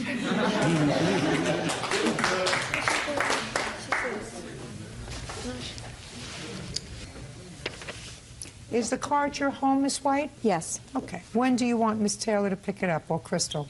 Anytime. Fine. You're a doll, Miss White. You're a nice person. It was a nice gesture. Thank you. This case stands for the proposition that no good deed goes unpunished. That's all. Thank you. We've heard that That's all all. week. 22-year-old Catherine Govis is suing the father of her child, 23-year-old Brian Epley, for the value of a computer. Brian claims he supported Catherine the entire time they lived together. Miss Govis, how old are you? I'm 22. Who do you live with? My parents. You have a baby? Yes. How old is the baby? 6 months. How old are you? 23. Who do you live with? My parents. Well, there was a time that you lived together because you have a child together. That didn't last very long, and according to your complaint, he owes you for a computer that you purchased on your credit while you were together. Mr. Epley says that you left the computer when you left him, and you left the computer because he had supported you for 6 months while you were pregnant, and your arrangement was that you were each supposed to contribute to half of the expenses for the house. Yes, ma'am. Oh. Is there any reason why you decided to have this child? We were together for 3 years off and on. Together off and on, Miss Govis suggests to me that when it was off, it was because it wasn't good, right? Yes. Did you think having a baby was going to make it better? No. Your parents, did they have other children? Yes. How old are they? We're all 2 years apart. I have older brothers and sisters. So all of a sudden, your mother's taking care of a baby again? Yep. Terrific. And you don't even live in the same state. No, ma'am. Do your parents see their grandchild? No. I'm just suggesting to you that you just think about things before you do them. Like buying an expensive piece of equipment on credit.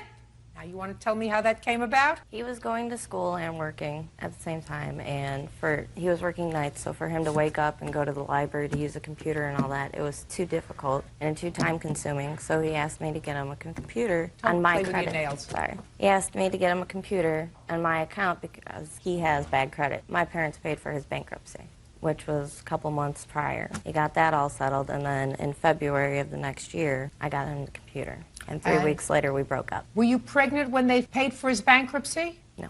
Your Honor, they didn't pay for my bankruptcy. It was $600 for me to file bankruptcy. I only had $400 of it at the time, $100 that I didn't have to go ahead and file for it. Did you pay him back? Yes, ma'am. No, he did not. My father would not take the money from him. But you offered I it. offered the money. Oh, that's fine. So, you put it on your credit card. When you left, what was the discussion about the computer? That he would have it paid off by August before the finance charges started coming in. Oh, so you bought it for 6 months free Yes. financing. And you did discuss it when you left? Yes. Tell me about the discussion. He said that he would have it paid off by August before the finance charges because he didn't want to pay any extra money on it. He told me to go ahead and send in for the $100 rebate and send that in towards the computer, but I never got the $100 rebate back from it. Did you send in for it? Yes. I don't know if I put the old address and it just didn't come within the time frame of my change of address or what. A detail. Yeah. Okay, Mr. Repley. Let me hear. Okay, we moved in together on January 1st of 2005. I moved her down there from Illinois. That's whenever we got together, and I told her at that point in time, you know, I wasn't in a hurry for her to get a job, but I would appreciate the help. We lived there for 4 months, and then we moved into a more expensive place, and I told her I needed her help at that time. We agreed she would pay half the bills and half the rent to help me out, as well as I was going to school full-time and working full-time. So whenever she left, she said, okay. No. Okay, you needed help. And when you told her you needed help and she agreed to pay for half of the expenses, sir, in what month was that? That was in February of 05. And in what month did she become pregnant? I believe it was September, October. August. Between February of 05 and August of 05, did she work? For about a month, Your Honor. Did you work? I worked for about 3 months. Who did you work for? I worked for temp service. What'd you do with your money? Gave it to him. You contributed your money to the household. No, ma'am. And we got a car together, and I paid for the car payment, the gas, Whatever. and She wasn't insurance. spending the money on drugs. Oh. So she was contributing what she could to the household. And in August, you became pregnant. Yes. So you stopped working? No. I was working up until November. So you stopped working and you didn't contribute anymore? No. All right, now you tell me, sir, about the conversation you had about the computer when she left. Whenever she left, her family came to Indiana to help her pack up to move back. And she said, you know, she only worked for a total of, it might have been 2 I or don't 3. care. I don't but care, sir. she- but That's she- irrelevant to me. But she owed me for the half of the rent for all the She months doesn't that owe she you for didn't anything. work. I just want to know what she said. She said, you can have the computer for the money that I owe you for all the expenses that you've paid to take care of me during this time. You mean you never had the conversation with her, I'll pay you for this computer by August? At the point whenever we broke up, I talked to her a couple months, like No, a month no, later. look at We me. were talking. I asked you a question. That requires a simple answer. Did you ever have a discussion with her that the computer would be paid for by August? Yes, ma'am. Why did you decide not to do that? Because I felt that I did not owe her anything, Your Honor. Well, feel. That's what we're talking about. So you see, you did have the discussion. Yes, ma'am. How much does he owe you for the computer? After everything, it is now $1,750.79. So, Mr. Repley, this is the situation. If you move in with somebody and things don't work out, that's one thing. She moves on, you move on. Takes two to tango, it takes two to make a baby. Takes two to have a problem if they don't want to have a baby. I believe her that she worked on and off, not consistently, not like you did. Maybe that was a good indication that you didn't want to get involved with somebody who was not keeping up their half of the bargain, right? Yes, ma'am. Then what you don't do is have a baby with her. And there are things that you can do in order not to do that, right? Yes, ma'am. You owe us $1,750. You still have the computer? No, ma'am. Why not? I sold it. Why? Because I did a change of jobs and I was hurting on money, so I had to sell the computer. Well, this is going to hurt even more. So now you don't have the computer, you have to pay for it. Yes, ma'am. $1,750. That's all. Step back. 23-year-old Lisa Murray is suing her ex-boyfriend, 21-year-old Ish Easton, for the cost of a plane ticket to New Jersey. Ish claims Lisa is being vindictive. Miss Murray, Mr. Easton and you dated briefly, according to your complaint, and you believe he owes you for an airline ticket that you purchased for him in order that the two of you go home to meet the parents. And then you broke up for the trip. Mr. Easton says that the going home to meet the parents was strictly your idea. He never asked you to buy the ticket. You bought it on your own, so you pay for it, right? Yes, ma'am. Okay. When did you meet him? February 2006. We were working together. And when did you start dating? We started dating in the beginning of June 2006. And when did you want to go and introduce him to your family? Through the month of June, or in the beginning of July 2006, our relationship became serious. No. You're talking so fast I can hardly understand you. I asked you a simple question. When did you want to take him home to meet your parents? July 2006. After 4 weeks? Why?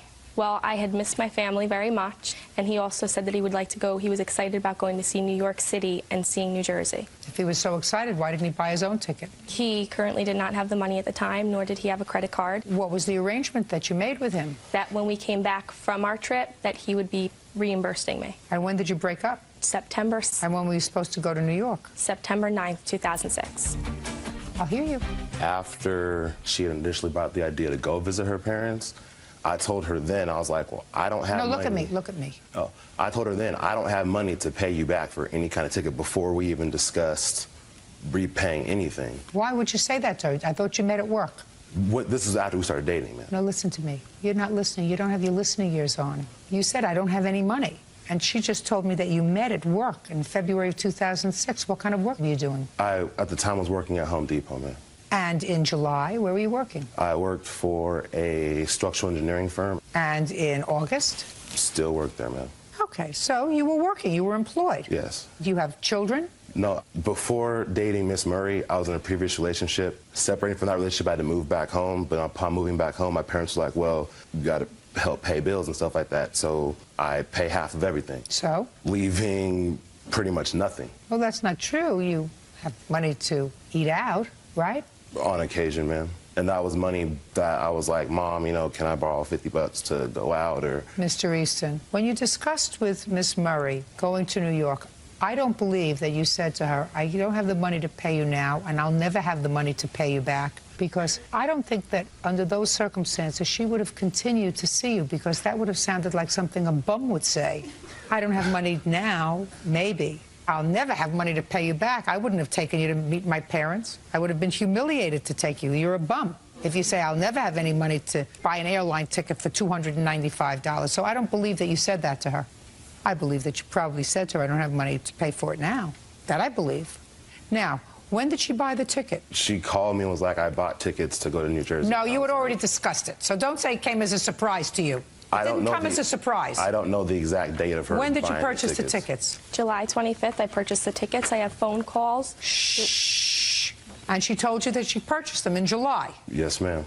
Right. And you were working in Home Depot? I was working at Home Depot and the engineering firm at the same time. So 2 places? Yes, ma'am. What did you do with the ticket? I was unable to refund it because he broke up with me within 24 hours prior to canceling it. You have the bill? Yes.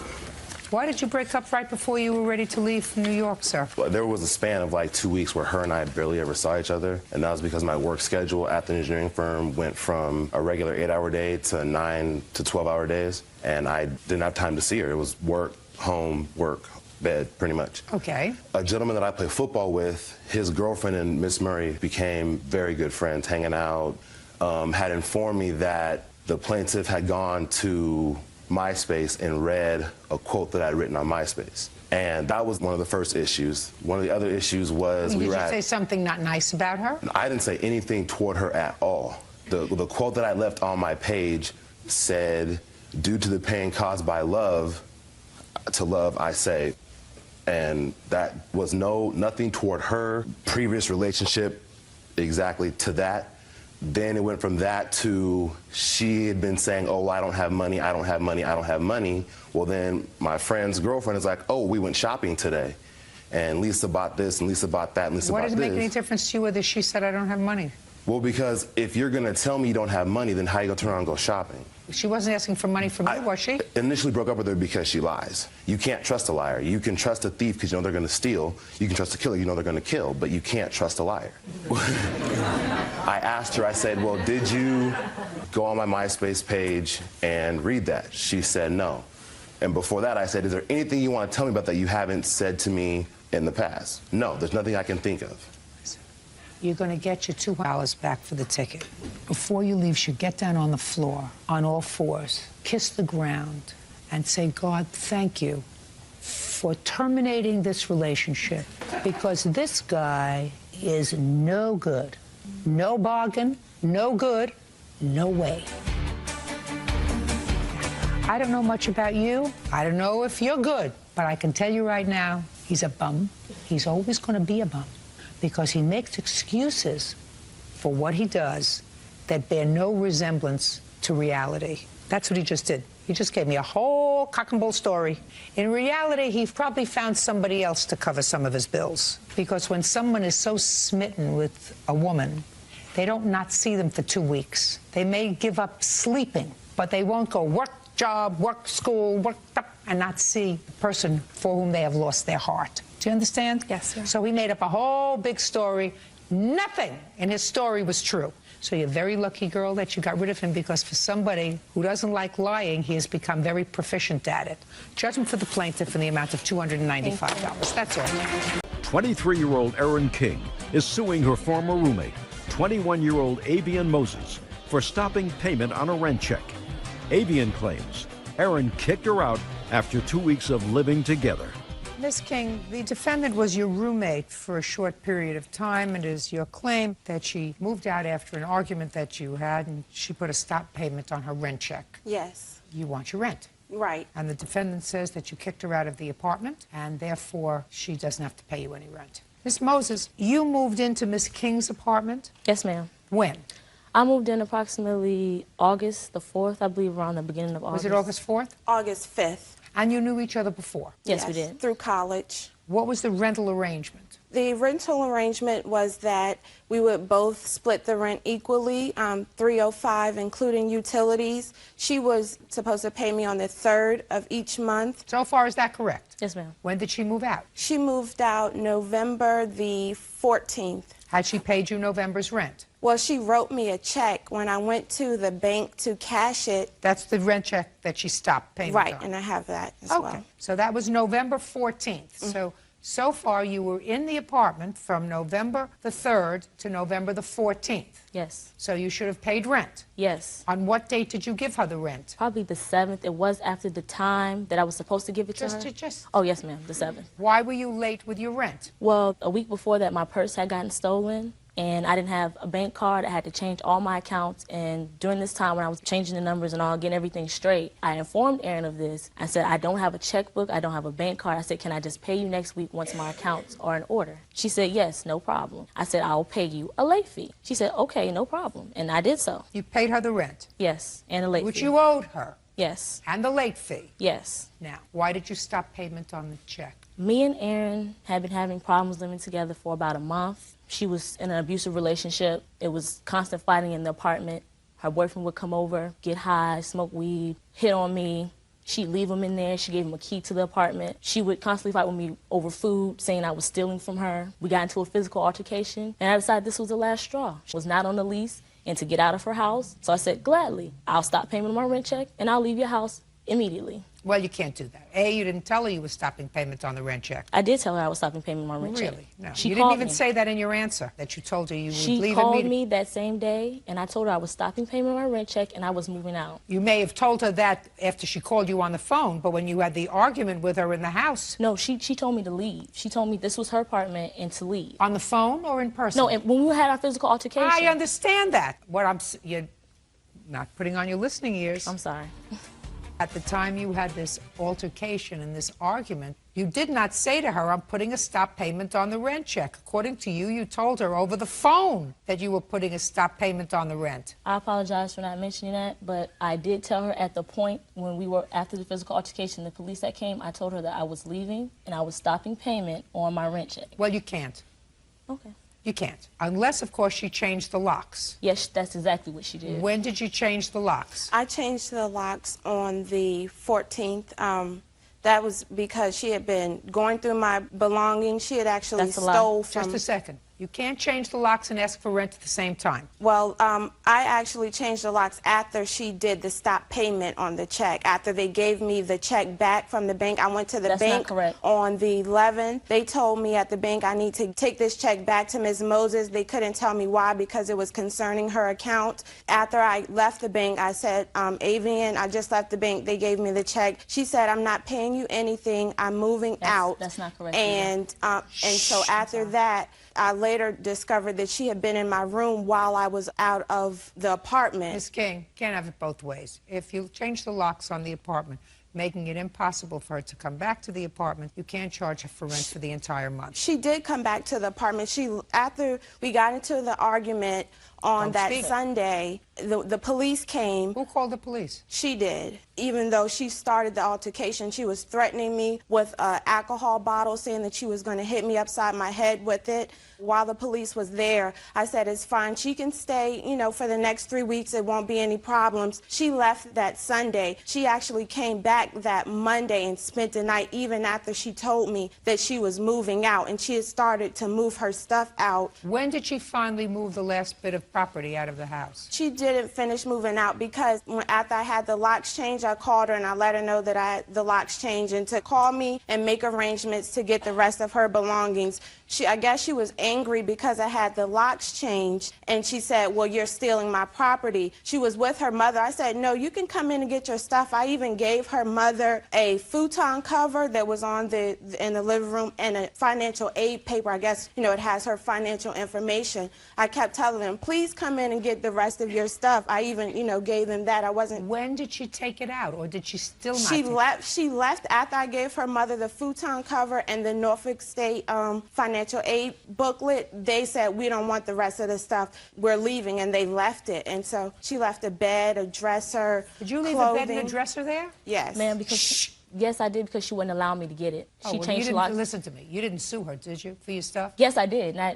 The court ordered her to give it back to me, and I didn't get it back until January the 1st of 2007. Oh, so you did sue her. This is not the first time you've been in small claims court. No, ma'am. Really? I got it. Miss King, you're only entitled to half a month's rent. Change the locks, but you're entitled to half a month's rent. $150, $250. Okay. Right? That's what your half a month's rent is. Yes. And that's what you offered to pay her. Yes, I did. $150, $250. Absolutely right. That's all. Judgment for the plaintiff. Mark Golombieski is suing his ex-girlfriend, Pauline Bano, for the return of an engagement ring and 2 unpaid loans. Mark claims at the time he proposed, Pauline was married to another man. Mr. Golombieski, you and the defendant were in a relationship. According to you, you gave her an engagement ring, asked her to marry you, and she accepted. And you made a series of loans to her. She went and married somebody else, according to you. And you remained friends, but you want your money back and you want your ring back. Ms. Bano says that you were just friends, originally not, but then she met somebody else, she married somebody else, and you, in a very friendly way, agreed to assist her when she was having some financial difficulties. And the ring was not an engagement ring, but a ring that was given to her at Christmas time when she received all of her other Christmas presents. That's the box. Can I see the ring? 100%. Can I see the ring? I need a time frame for this. That was Christmas Eve. Oh, perfect. How did you meet her? We met online in June of 2006. And when did you meet in person? A few days after we started talking online. You live close by? Yeah, we live in the same town. Was she single at the time? Yes. Did you discuss marriage? She brought up the subject of marriage maybe a couple of months after we'd met. What did she say? She kind of thought I was the right guy for her, and, you know, I got along well with her children and all that other stuff. And So she's been married before? Yes. What about you? Yes, I was. Divorced? Divorced. And you? Ben, I was divorced, yes. Tell me about when you purchased this ring, sir. When I purchased was after Miss Biano came back. She had to go to Maryland for about a month or so, 5 weeks or so, because her son was injured in Iraq. And she went down there to be with him and to care for him down in Maryland. In what month was that? Most of the month of October. October 7th is when I left. Okay. Go ahead. We still contacted each other pretty much every day, emails, phone calls, things like that. You know, we kind of maintained the relationship the best we could. So I guess with abstinence making the heart grow fonder, things like that. When she came back in November and leading up to it, you know, I started thinking a little bit more about it, that we got through all of that and that, you know, maybe she was the next one for me. But while, according to you and according to Miss Bano, while she was in Maryland, she met somebody else. Is that right? Yes, it was. And you married somebody else? Yes, I did. When did you tell Mr. Golombowski that you had married somebody else? When I got home. Not before? No. When I got home from Maryland. Which When was did you in get November. home from Maryland? November 7th, November 8th. Is that when she told you she had gotten married?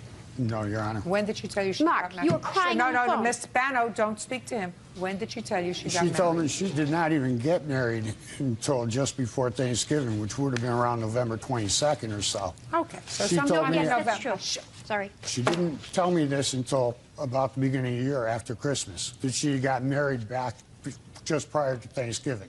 She told you after you had given her the ring? Yes, Your Honor. About a Tell week me or so about when after. you gave her the ring. Basically, it was on Christmas Eve, 2006. Her family You was were there. together? We were together. We were at her house. Her family was there. My daughter was there with us. And we'd opened up presents and things like that. And Everybody exchanges gifts on Christmas Eve. Go ahead. one of the last gifts that I had given her was the ring. And, you know, I let her know that I wanted to marry her, and she accepted. What did she say? She said she wanted to be together, you know, and she accepted All it. right. Now, according to you, Miss Bano, at the time that this gentleman gave you this ring, you were married to somebody else. Yes. And you told him you were married to somebody else. Yes. Give him his ring back. Thank you. His. I offered it back 100 times. He Now he's got refused it. to take it. Okay, now he's got it. Got your ring back. Thank you. You're welcome. Now let's talk about these loans. When was the first loan? First loan was on January 17th of 2007. She asked for $750 for a car loan. Now, by that time, you already knew that she was married. Yes, Your Honor. But I also expected us to, she was talking about an annulment. She was talking Why about did she tell you that she wanted an annulment? She didn't want to be married to this gentleman. The gentleman that she'd married to wasn't even with her. He wasn't up in the state of Connecticut. He was still wherever. I'd never In met him. Maryland. The only time that I'd know that they were together, she said, is when he came up here to marry her in November. But you still dated Yes, Your Honor. from November, December, and into January. Is that what you're telling me? Yes, Your Honor. Okay. So according to you, and according to her, she needed $750. You gave her the $750, and according to Ms. Bano, she actually returned, and you accepted $350 on that loan. No, Your Honor. Not on those loans. There was a time around Christmas that she wanted, you know, we were out shopping and she needed some money, and I gave her the $300 then. What? And she had repaid that money to me in the cash that she's talking about, I believe. No, that is not true. Okay, so why don't you tell me, Ms. Bano? Okay, in the beginning, we did meet. Listen, I'm past meeting. I don't care meeting. You met, you married somebody else. Yeah, I You did. want- I met Fine. and I married somebody else. In Listen, December, I Ray- talked to him. Quiet. Get to the $750. I was telling him, we were talking. I told him I needed more money to put down payment on my new car, okay? He Why did offered you tell it. him that? Why did you tell him that? We were just talking in general. I wanted the car now. I didn't want to wait, okay? And he offered it, so I said, okay, I'll pay you back. I can pay you back half now, and I'll pay you back half the next week. He's like, that's fine. Show it. On the 18th, I deposited his check into my account. On the 22nd, I withdrew $300, and I handed it to him. He took it. The following week, I offered him money again. He said, no, just keep it. Don't worry about it. Okay. Go ahead, cutie.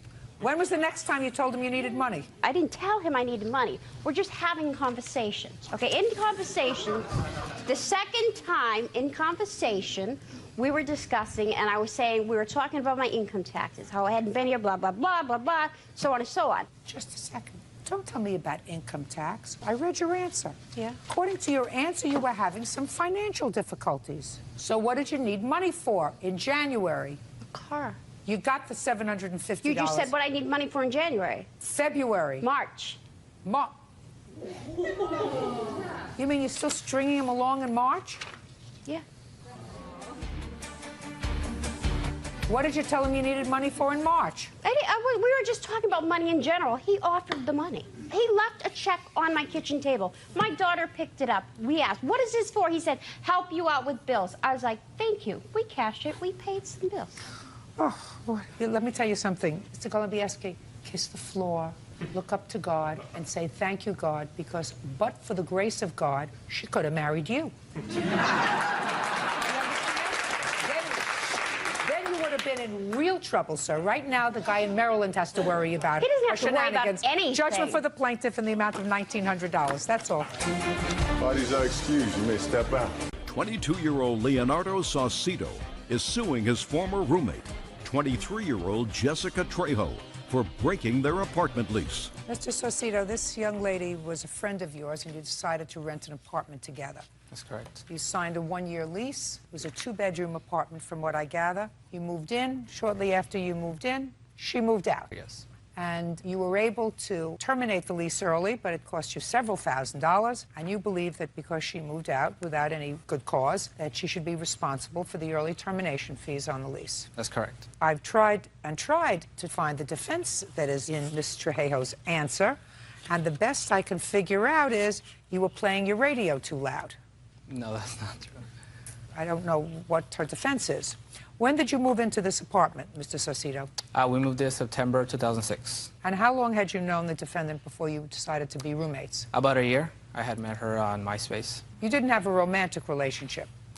We did prior to moving in. We were talking, kind of dating, but we ended that before we moved in because we didn't want to have conflict with each other. And did that work out okay? There was one occasion. Something happened, but that's it. Everything else was... Everything else was perfect. She stayed in her room and you stayed in yours. Exactly, yes. No problems. We both respect each other's space. When did you move out? February 2007. Why? Because I felt like I was not in a good environment, because he would have his music all loud. I would work 13 hours a day, 6 days out of the week, and my job is very serious. What kind of job do you have? I'm a laboratory technician. Yeah? And pretty much I have to get my sleep in order for me to do my bone marrow slides and whatever I do. And he would bring girls over to the house, always playing the music loud, and I could never get my sleep. I would come home 11 o'clock at night from work, and I would shut my door, try to go to sleep. I couldn't. There was always things slamming doors, slamming cabinets, and there was no way of me getting my sleep. That's not true. I would be going to sleep until 3 o'clock in the morning, 2 o'clock in the morning. So that's your defense. Your defense was that he played the music too loud. Not only that, Your Honor. Well, then get to something more meaningful, madam. Okay, another thing was we did have a sexual relation while we were living together. We did. And? And another thing was he owed a lot of money to me before we moved in. And, like, the money that he owed me and, like, the music and all that he was always playing. And not only that, but the foul language and the sex he was having with other girls. And I would always bring my friends over, which it was a 14-year-old daughter from my best friends. Yeah. And they would come over and come and visit me. And when they would come and visit me, it was at the wrong time, to the point that he would be having sex and the 14-year-old girl would be listening to that. It's not true. I'm still waiting for a legal reason for you moving out and breaking your lease. Because it was not an environment for me to be in. Should have thought of that before you signed the lease. He was not like that the way we were. He was always like, you mean he's a psychopath? He's got bipolar disorder? He's two different personalities? You know him for a year. This is who he is. Yes, but before that, when we moved in together, he was not the way he was before. So? It was a whole totally different person. So what you do is, since you work 12 hours a day, you say, listen, I'm going to stay in this apartment. You leave. I'll take over the lease. But I'm not happy with living with you here. You just don't leave. I did tell him that. I gave him my 30-day notice. You can't give him 30-day notice. You have a 1-year lease. How could you give him 30-day notice? Tell him I'm leaving. Goodbye. I'm giving you 30 days. I did give him a 30-day notice. Plus, not only that, but I just felt like I couldn't be in the apartment anymore. It was affecting with my job. So I just told you what you should have done. You should have said to him, I think you have to move out because we're not getting along. I told him that we needed to move out. Not we. And not we. He. Okay, well, I did not want it to be there no longer either. Why? No, now I was going to pay whatever was the rest on the lease. Yes. Okay? Now, he decided not to leave from there because he didn't want to live with his grandparents anymore. You're double talking, Ms. Trejo. You're double talking. He did not want to live with his grandparents. I'm not talking about him. I'm talking about you. Why didn't you say, stand your music? I can't stand your social life. Please, you move out and I'll stay in the apartment, or you stay in the apartment, I'll move out. If you can't get another roommate, I'll pay the rent or the early termination fees. We did have a communication in that. And sometimes I wouldn't be able to have a communication with him because of my overtime and the hours I was working. So I would leave a note to him, letting him know the problems that it would affect me in my environment, that me being there. So.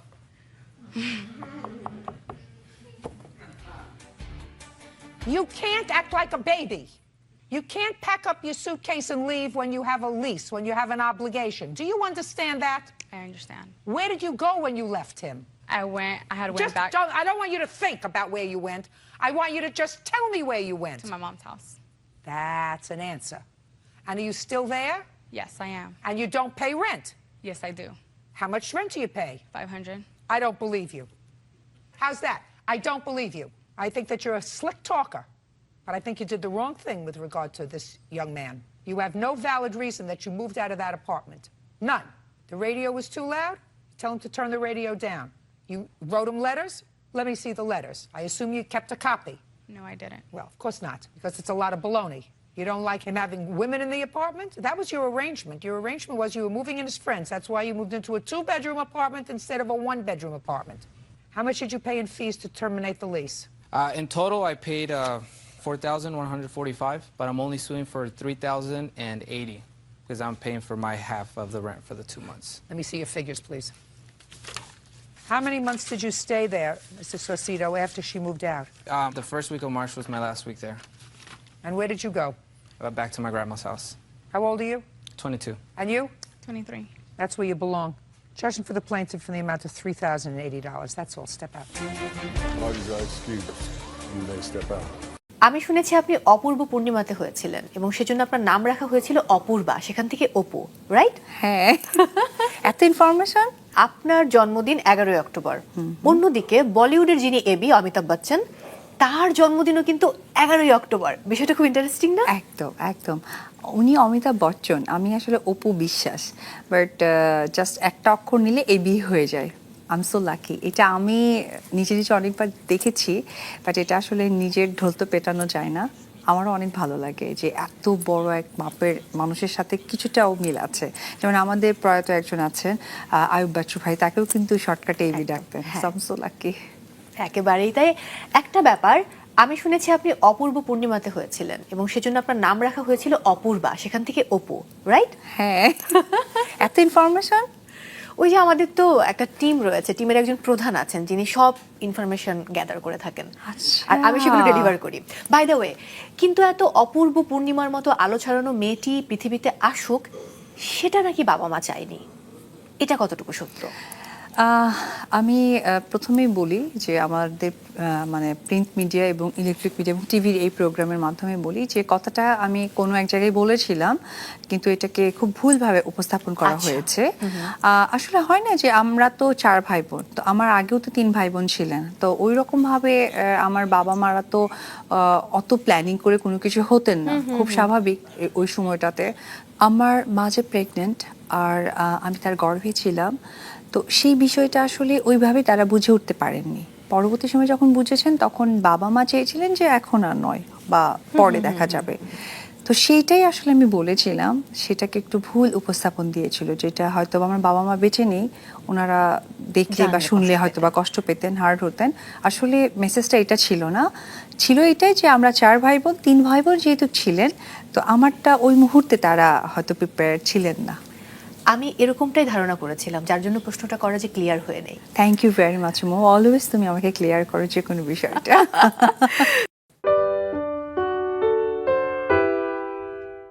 নায়িকা বুবলি এবং অপু বিশ্বাস, এই দুজনের সঙ্গে তো সবারই ভালো সম্পর্ক হতে পারে, কিন্তু আমি লক্ষ্য করেছি যেখানে দুটো পক্ষ হয়ে গেছে, এক পক্ষ অপু বিশ্বাসের সাপোর্টার, এক পক্ষ বুবলির সাপোর্টার।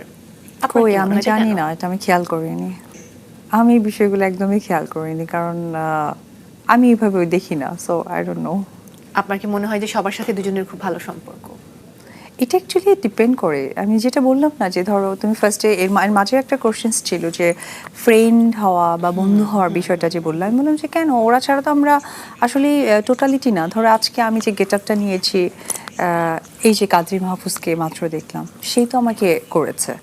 আমার মেকআপ আর্টিস্ট একজন আছে, অভিস মেকওভার, সে আমাকে, ওর নিকনেম অভি, সো ও আমাকে করেছে। তো ওরা আমার বন্ধু বা আমার ওয়েল উইশার না হলে তো আমাকে গুড প্রেজেন্টেশনটা দিতেন না।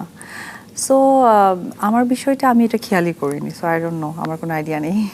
ওকে, কিছুদিন আগে সামাজিক যোগাযোগ মাধ্যমে আমেরিকার কিছু ছবি ভাইরাল হয়েছে এবং সেটা নিয়ে আপনার অ্যাপ্রোচ খুবই স্মার্ট ছিল, কোনো খোঁচাখুচি, কোনো মানে নেগেটিভ কিছু ছিল না, যেটা খুবই ভালো লেগেছে। সেটাও আমি খেয়াল করার সময় পাইনি মো, আমি এখানে আটকে দিই। প্রশ্নটা পুরোটা তুমি হয়তো শেষ করতে চাচ্ছ, আমি একটু আটকে দিই।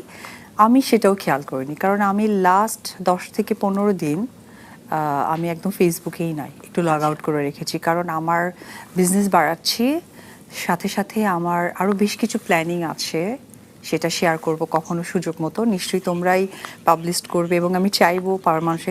তো আমি লাস্ট 20 ডেজের মতো হবে আমি ফেসবুক লগ আউট করা, কারণ আমার হয় কি, ফেসবুক এমন একটা ফ্যাসিনেশন, আমি যখন ফেসবুকে যাই তখন আমার অনেক সময় কাজ থেকে পিছিয়ে যেতে হয়। সো আমি কাজে এতটাই ফোকাসড, সো আমি ফেসবুক লগ আউট করা, আমি জাস্ট খালি হোয়াটসঅ্যাপে আমার ছেলে ফ্যামিলি মেম্বারদের সাথে হাই হ্যালো থাকে, দ্যাটস ইট।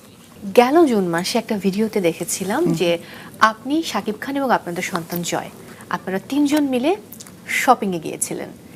শাকিব খান কি কখনো ঢাকাতে শপিং করেন এবং সেই শপিংয়ে কি আপনিও যান? বাবু যেহেতু কাছে, তো বাচ্চাদের তো শপিং ওই রকম করলে আমাদের আসলে এখানে খুব একটা করা হয়ে ওঠে না, বাইরে থেকেই করা হয়, কিন্তু টুকটাক জিনিসগুলো তো নিতে হয়। বাচ্চা মানেই তো বুঝতেই পারো যে এখানে টয়েস ছাড়া আর কোনো কিছু চিন্তা করা যায় না, বা ও যেহেতু স্টুডেন্ট, সো কিছু কিছু ব্যাপার থাকে, কালার পেন্সিলের প্রতি ভীষণ তাদের চাহিদা থাকে, অ্যান্ড কালার পেপার, ওই রকমই কিছু একটা কিনতে যাওয়া হয়েছিল।